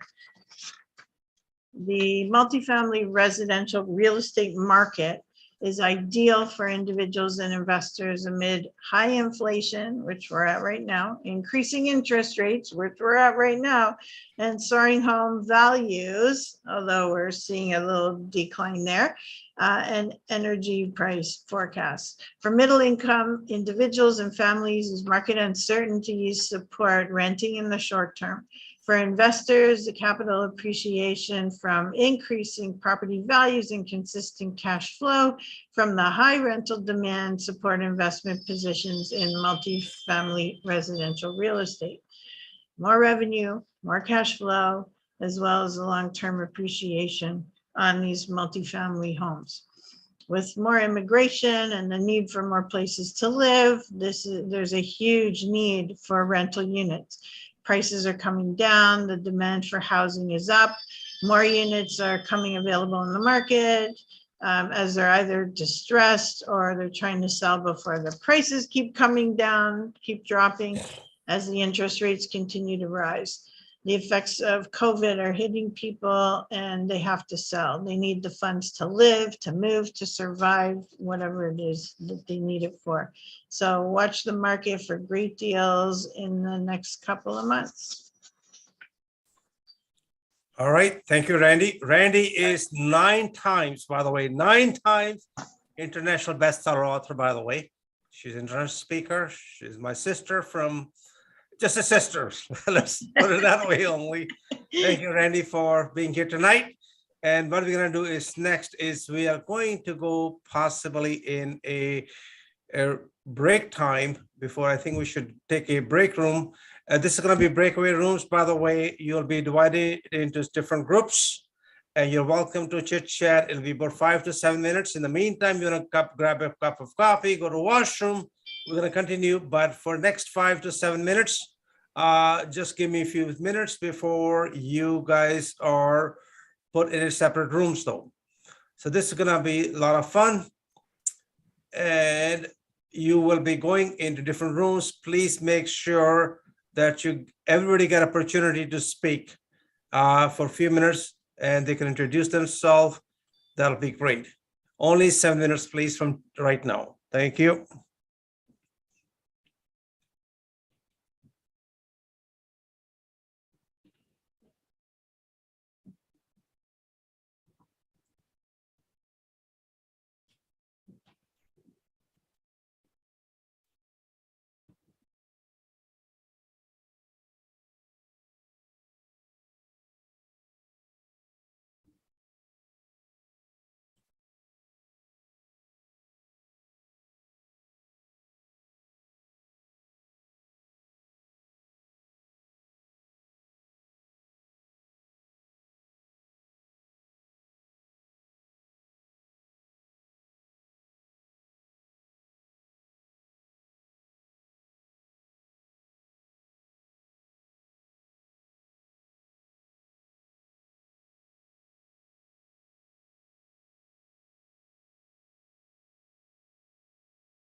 Looks like we're in a small break room now.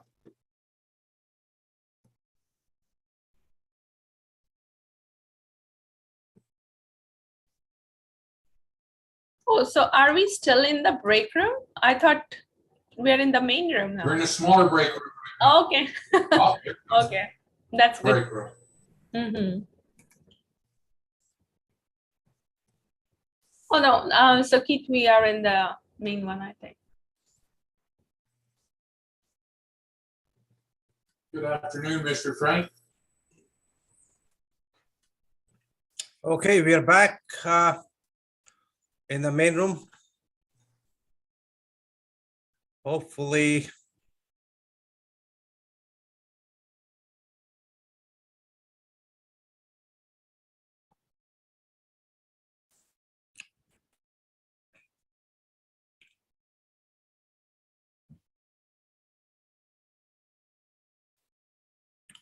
Welcome back.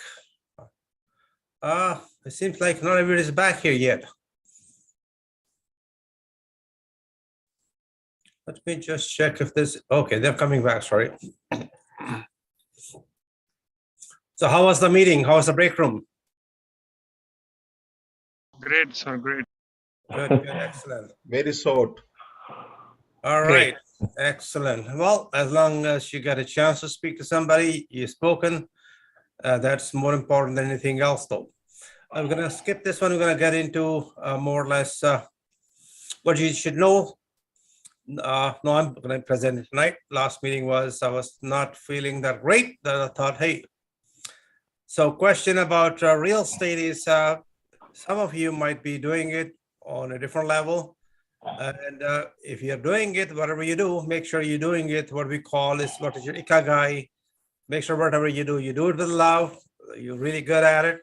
The word needs it. And make sure you're making money with it. That's extremely important for you to do whatever you do. And that will help you quite a bit, by the way. Moving forward, with all the information we're going to be sharing with you, this is something, if you are negotiating a deal, you can take this chart. Hey, what was average price in Brampton, Mississauga, and Caledon? And this came from Real Estate Board. What are the prices are down by 250 to 300,000? Does that make sense? Yes, you don't have to do much negotiation any further. I said, these are the prices based upon the information I got. And nobody will ever question you. One of the best principles ever in negotiation is hardcore facts. Give the fact to the seller, give the fact to the buyer. Guess what? They cannot argue with this. They can say my property is good, bad, ugly, doesn't matter. Here are information which is generic, which contain all kinds of properties. This is the price drop. Is that good or totally good? Please use the facts. Number two thing, I also wanted to show you where the property value dropped by 31% in Toronto. Again, look at the area. What area is it? It's not cheap. It's Forest Hill. It's almost number one or number two area in Toronto where property values are pretty high. So what's the reason for it? Number one reason for this drop is mortgage qualification. So we have a bunch of people here who are mortgage broker, mortgage agents. They're really good. And talk to them. You cannot argue these facts. These are taken from the facts. So here's historic data in case you want to show it to somebody how the price went up and down, what happened. Always give an example when you're negotiating a deal. Hey, listen, what happened in prices 1989? And it was one of the biggest bursts we had, and it took till 2000 and almost the prices to come back, 14 years. So right now we are negotiating a bunch of deals. I mean, the number of deals I have on the table is like mind-boggling. So I'm trying to figure it, okay, what am I gonna do? So I'm looking at 3 deals purposely for this week only. And it's just more or less for more experiment than anything else. So one guy bought a townhouse in Milton for 740 or 750, and my offer is 450. I'm telling him to take capital losses. So far, he responded back and he referred me 5-6 clients. They're all the same boat. My second strategy is for those people who like to say, okay, you know what, my property is in Oshawa, it may gonna go up. I said, based upon what? Inflation, gas prices, interest rates? You tell me, why would it go up in this market when everything else is going down? And it's just the fact is, it's changing the market. Third thing I also like to discuss, I'll share with you shortly, is this is going to happen very rapidly. HOP. Anybody heard about HOP? If you haven't, please write it down. Home ownership program is available to low income, moderate income properties where you can get 10% down payment for free. Is that good? Just say yes. Or just type in the chat, yes, it is good. You can just put it in the chat. It's good or totally good. How I like to say it, totally very, very good. All right. Good information to have, because if you can help a fellow real estate person or investor or a first-time home buyer, guess what? I'll just give information. It's a good deed for the day. It doesn't cost you any dime or nickel. If they got 44,000 for it and they got it for free, guess what? You are the man, or you are the person, you are the female, or you are the princess or the queen, however you like to call yourself to. This is another grants available in renovation or construction. All these things are, this is for the, in case you want to put a basement apartment, so on. Again, this is in Prince Edward County, which is supposedly be very expensive area. And again, all these grants are keep coming back. And these grants are also good for investors. They're really, really good for us. This is downtown improvements in Thunder Bay. We own a few properties down there, by the way. A couple 3 months ago, maybe 6 months ago, we bought a 9-unit building for 285 or some 280, or we flip it for 385. The building worth 800,000. And the bank is lending us more money to renovate it. And it's an Airbnb, by the way. The rents are incredible. Anybody who is interested in renting, eventually going to learn a lesson. One of the best format is fully furnished, short-term rental. Even you rent 100 days a year, you make a lot more money than renting to a regular guy for 365 a year. Summer is crazy, always. Everybody wants to get out. And that how it works. This is another down payment from, in case you are in Calgary, and everybody is hitting Calgary. I don't know what happened all of a sudden. Everybody focuses Alberta now. In case you are a first-time home buyer, you want to buy a house, you need only 2,000 down payment. How much? Please put in the chat. How much down payment you need? 2,000 bucks. Is that a good program? It's called Attainable Homes Calgary. It may not be for you, but it could be somebody you know. For you as an investor, you always help those in need. It's a good deed. People will remember you for life. You learn something, share it unconditionally. It's a good deed for the day. Be a noble person. Be a person everybody likes. Why not? Moving forward, these grants are in one of the books. Those who want to order the books, please order them quickly. I'm not going to spend too much time on it because we are almost sold out all the time, but that's different. This is what's going to happen in Toronto, by the way. Doug Ford is in. He have not announced his ministry, but he have announced one ministry, which is very good, actually. That ministry rule is to overrule all the cities and Ontario Municipal Board. If you're gonna build something, you can appeal and get approval. In Toronto, on single-family homes, in the Yellow Belt area, you might be able to go 5 or 6 stories high. That could be a perfect solution for our housing, where we need the housing for rental purposes.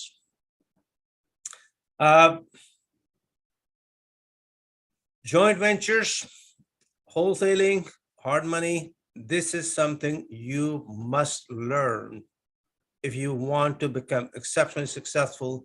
Invest, you have so much capital, but it's limited. When you start doing JVs, when you start doing with hard money lending, private funding. Frank Fernandez, are you here, my friend? Frank Fernandez, are you in the camera here? Yes, sir. Okay, we can't see you. This is a gentleman who always smile, but he's a Mr. Mortgage Man. Talk to him. He's here tonight. Get on his case. Hey, listen, get me some money. He's a good guy to deal with, by the way. Again, we have a bunch of groups in case you want to join us. This group has approximately maybe 11, 12,000 people all across Canada. So, hey, join the Facebook called Wholesale Real Estate Deals in Canada. Just type it in the Facebook, just join in, and you will learn a thing or two. And you might be able to not only invest your money, maybe also somebody else's money. Here we go. Question. This is one of my ad. I'm a home junkie. I love to buy houses. People have seminar junkies. I'm home junkie. We want to buy your neglected property. I'll pay the big money. How big is the big? Depends your circumstances. And this ad is responding very well, by the way. Extremely well. It's on a couple of social groups, social media groups.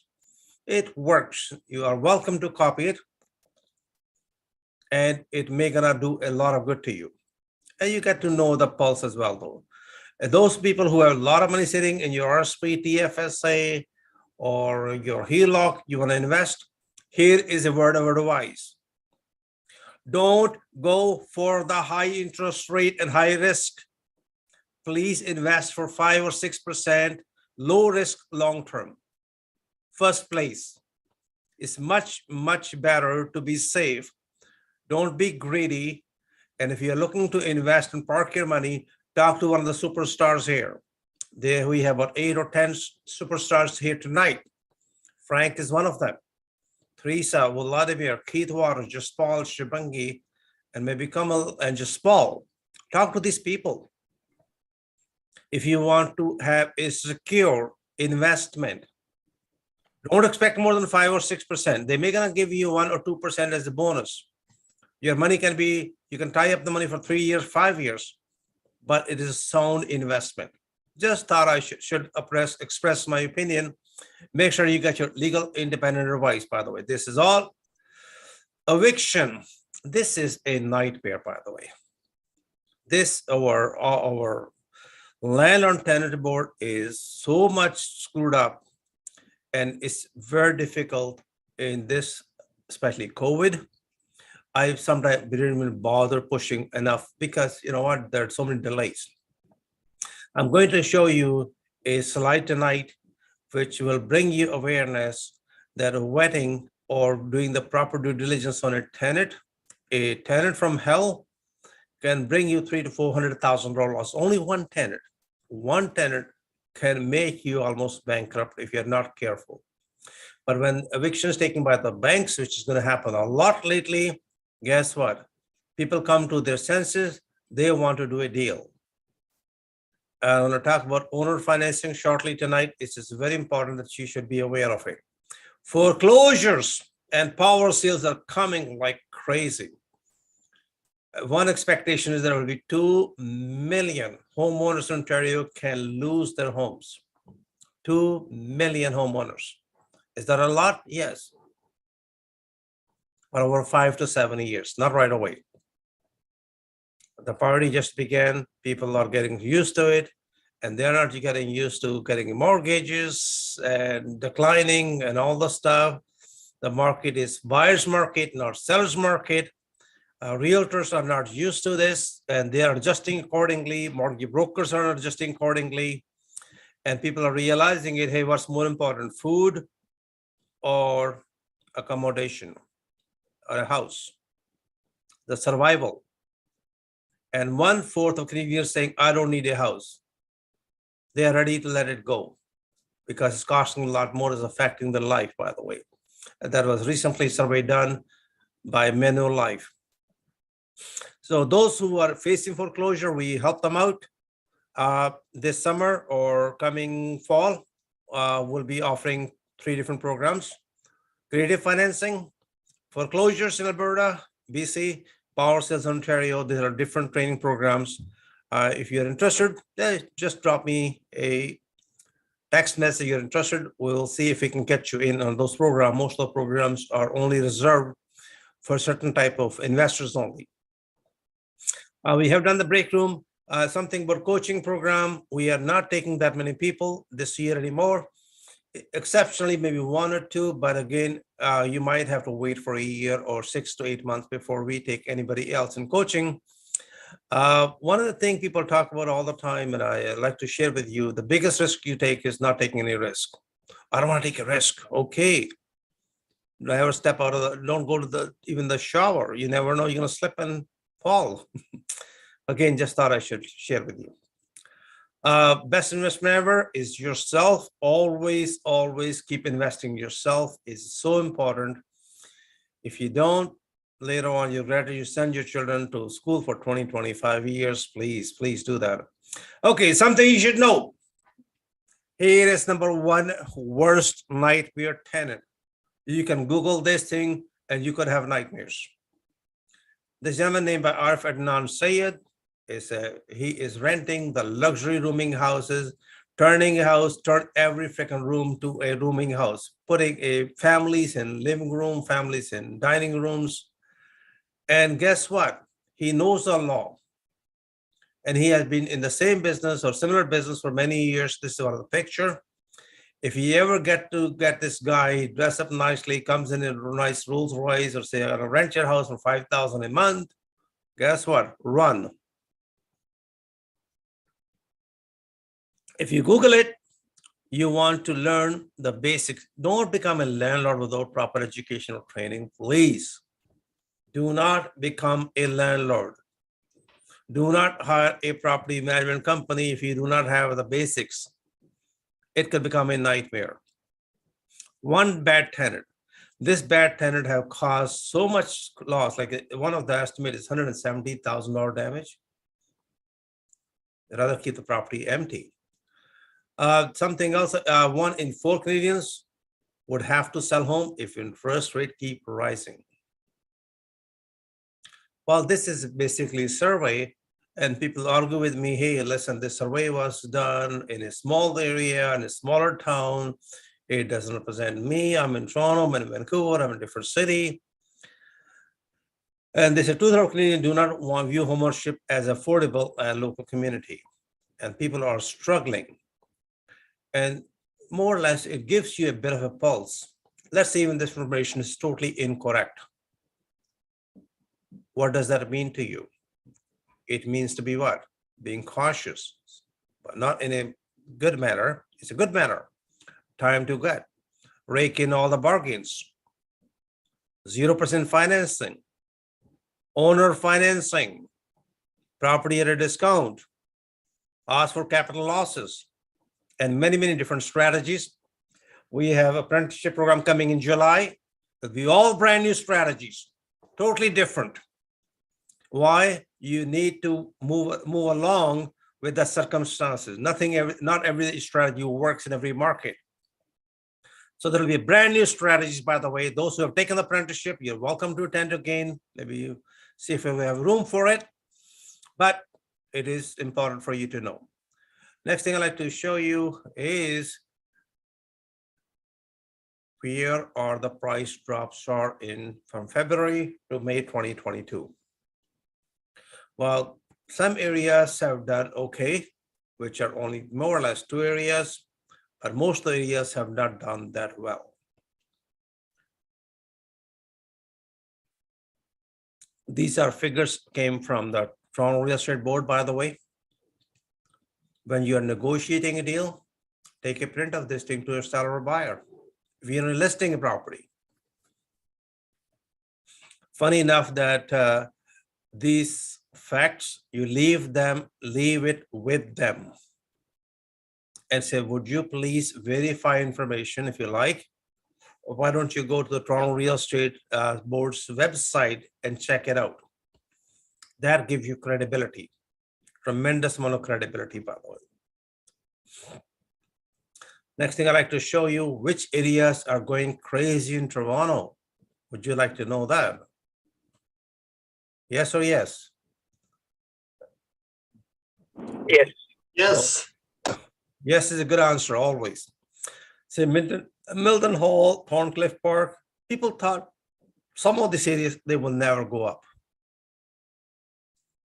And this is again, came from information, just thought I should share with you in case you are looking into it. Here is something else which a lot of people ask me a question. And this is from one of the lawsuit. Please write down the one word, if you can, tonight, that will be worth your time spent here at the meeting. The word is called forced sale value. The banks can get away by selling your property 30 to 40% below market value. This is a lawsuit came out of it, by the way, out of New Brunswick. So even though bank is asking a property worth 100,000, they're asking for 100,000, you make an offer for $60,000 and the bank accept it, don't be surprised. Utilize the word forced sale value. Now this is a case happened, and those who are interested to learn more, I'll be more than happy to share information with you. But I just thought majority of you like the headlines part of it, like the idea behind it. And when you see a lot of foreclosures happening, power sales happening, bankruptcies, insolvencies, you name it, seizures, and there are all kind of things that are happening, and you may gonna find tons and tons of opportunities. Please keep in mind, we have two principles. Number one principle, nobody should go homeless. We can help them out. Second thing, please don't pressure yourself to buy something which you're not comfortable with. Make sure that you're okay with the next, hold it for long term, unless otherwise you want to flip it, assign it, JV it. And if you can buy the property 40% or more below market value, you are laughing. And here is one recommendation for all of you for next 5 years. No matter what the bank asks for it, whether it's a foreclosure property or power sale, go with the term, my price is for sale value. I know you're asking 100,000, but based upon the facts and figures in the market, my best offer is 60,000 bucks. And I want owner financing or the bank give me financing below whatever. And bank's not gonna say it, but if there's a private lender, they may gonna look into it. Vendor take mortgages are back in full swing. Those who have not utilized it, hey, learn it fast if you're gonna be in the market. Next thing we talk about the upgrades. This is something else we need to be careful. $5,600 available for energy savings. By the way, we can all utilize this money, by the way. And if you happen to be in Edmonton or Toronto, there's a different program called Property Access Clean Energy, PACE. Please utilize it. If you utilize it yourself, let somebody else use it at the same time. This is a Renovate program available in the county of Renfrew, which is close to Ottawa, by the way. 25,000 is available, is absolutely forgivable loan. And up to 30 altogether is altogether 25,000 altogether. Here is something which is going to cause a lot more grief. Those who pay, those Canadians who have taken any kind of money from the government of Canada, they might, about 1 million have to pay it back. 1 million. It's your money. Government is managing it.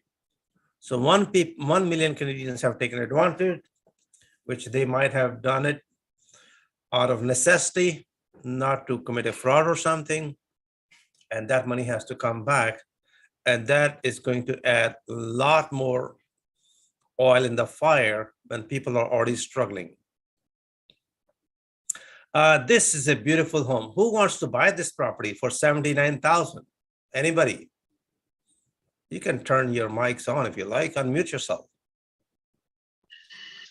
I like to buy. All of us. No, there is a little caution, by the way. Don't jump too fast, too quick, by the way. This piece of property is in conservative area. You can only access from April 30th to October 30th. You do not own the land. You can only go in only for 6 months. You do not own the land. This is on MLS, by the way. It's good for somebody who wants a cottage. Hey, you buy it.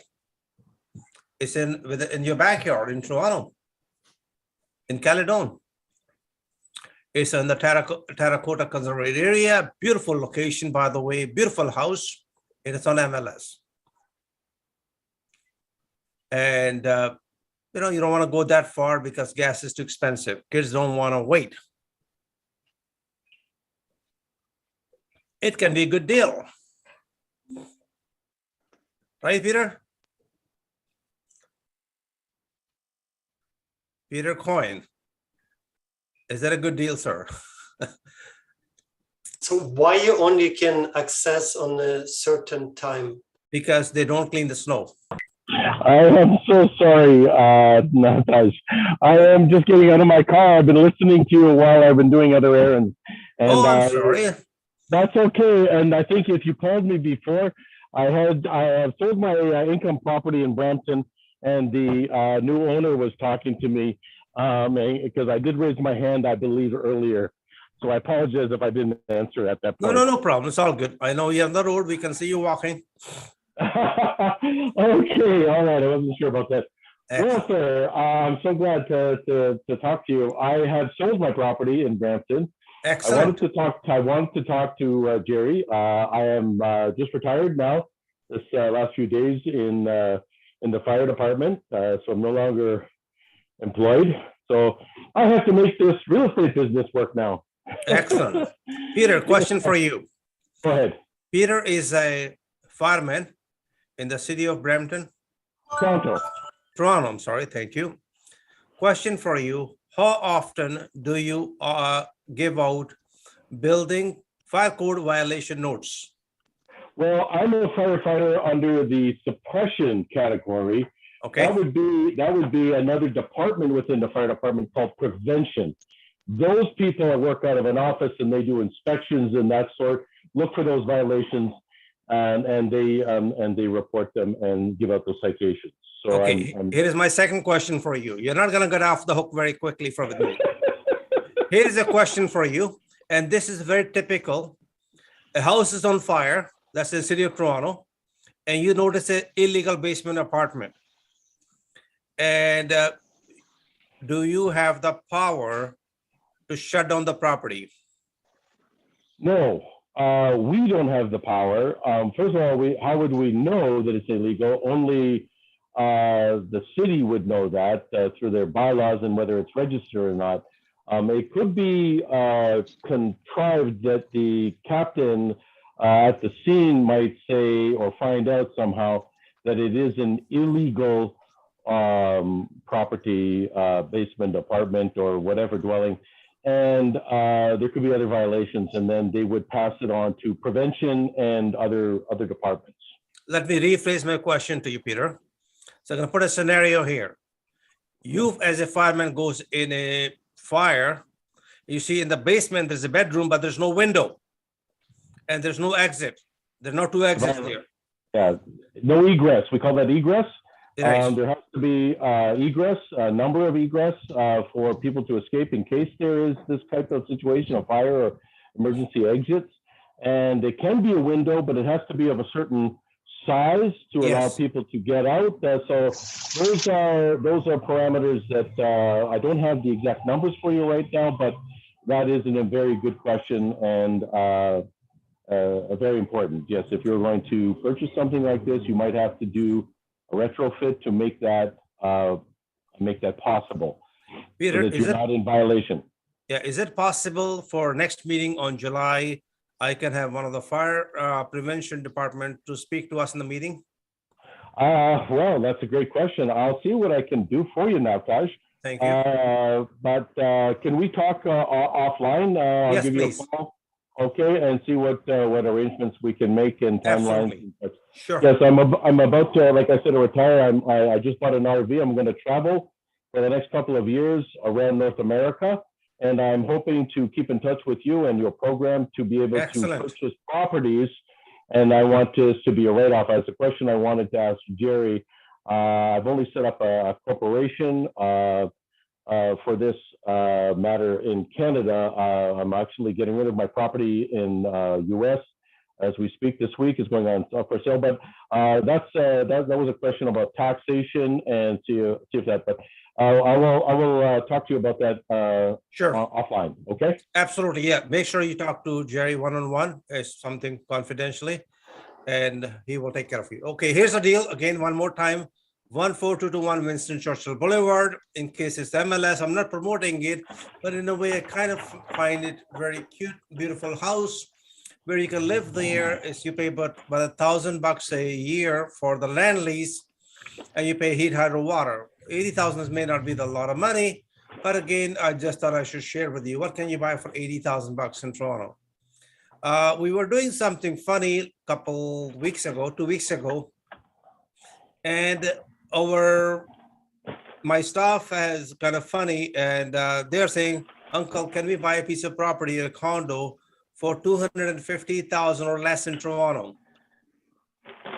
$250,000 or less in downtown Toronto. And funny enough that we do find a lot of properties in that range, 250 to 300,000. We were able to find about 10 different properties, and none of them went through because we just spoke to the owners or realtors asking for the vendor take back at 0% or so on. But there are two investors out of it, which may gonna be productive down the road. So if you are an investor, whether you active or inactive, please keep talking to people, get the pulse from real people. And you'll be surprised what kind of opportunity you can come across. You can bring it to the meeting here. You can get paid. You can get $5,000, $10,000 paid for bringing a good lead for us. Is that pretty cool? All right. Blue Monday is the day to buy real estate, always in Canada. People are depressed. Moon Day is the day of emotions. If you can negotiate a deal on Monday, you'll get the best deal ever, by the way. There are a couple of upcoming events I should be sharing with you. On this Thursday, on June 16th, how to make a decent properties, a distressed property, how to buy them. We may have few places left over, 2 or 3 seats. If you haven't bought a ticket yet, please buy a ticket. Those who already have bought a ticket, especially Cheryl from Ottawa, your spot is reserved, and there are a couple other people, they already are here tonight. Yes, if you have bought a ticket, your VIP spot is reserved for you. Those who haven't got it, please get yourself a ticket. We also gonna have Eyewitness Live training on June 29th, finally in person after 2.5 years. This is something very rare. We don't do that often. It is strictly reserved for those who are taking the apprenticeship program. We don't take anybody else purposely. If you see the pictures, this is one of the pictures is in the bus. We had 300 builders from all Quebec. And these are a bunch of builders only came from Quebec to learn how to invest in real estate. This is something in Toronto. It's only from 2:30 to 5:30 p.m. What you read, you forget. What you read, you forget. What you see, it stays with you forever. One of the best way of learning, in my opinion, based upon my capabilities, whatever I know of, attend the live training if you can. If you already are apprentice or you have taken an apprenticeship program, text me so we will make sure your seat is reserved. It's extremely important. The apprenticeship program is coming on July 23rd, 24th, Saturday, Sunday. Those who have not attended apprenticeship or you want to re-attend it, please send us a text quickly and your spot will be reserved. Before you invest, check before you invest. Be careful who do you invest with. Get always a legal opinion in writing. The coaching program, networking only. So what we're gonna do is we're gonna go again into the break rooms only for a few minutes. Anybody know what time is it now? 10 after 9, 10 Navtaj. after 9, okay. 10 after 9, so we're gonna have about 5 to 7 minutes. Somebody send me a message, I wanna sell my house ASAP, okay, in Calgary, okay. So we're gonna take a little, again, a break into 2 break rooms. Please make sure that everybody get a chance to speak. We do not allow any kind of upselling or selling something else apart from real estate. If you got a real estate deal, yes, you are welcome to share it. And I want to thank you, everybody. And the next meeting will be on July something. What date is? Second Tuesday of the month. Anybody can tell me what the date is? Is it July 12th or 14th? 14th. July 14th will be the next meeting. All the meetings are posted, by the way. And here we are. We're going to go into the break rooms. Make sure that you participate as much as you can. July 14th is Thursday. It's actually 12th. July 12th. Thank you. July 12th. Thank you, my friend. Appreciate it, Pawan. So we're going to go into all the break rooms again and make sure you have fun.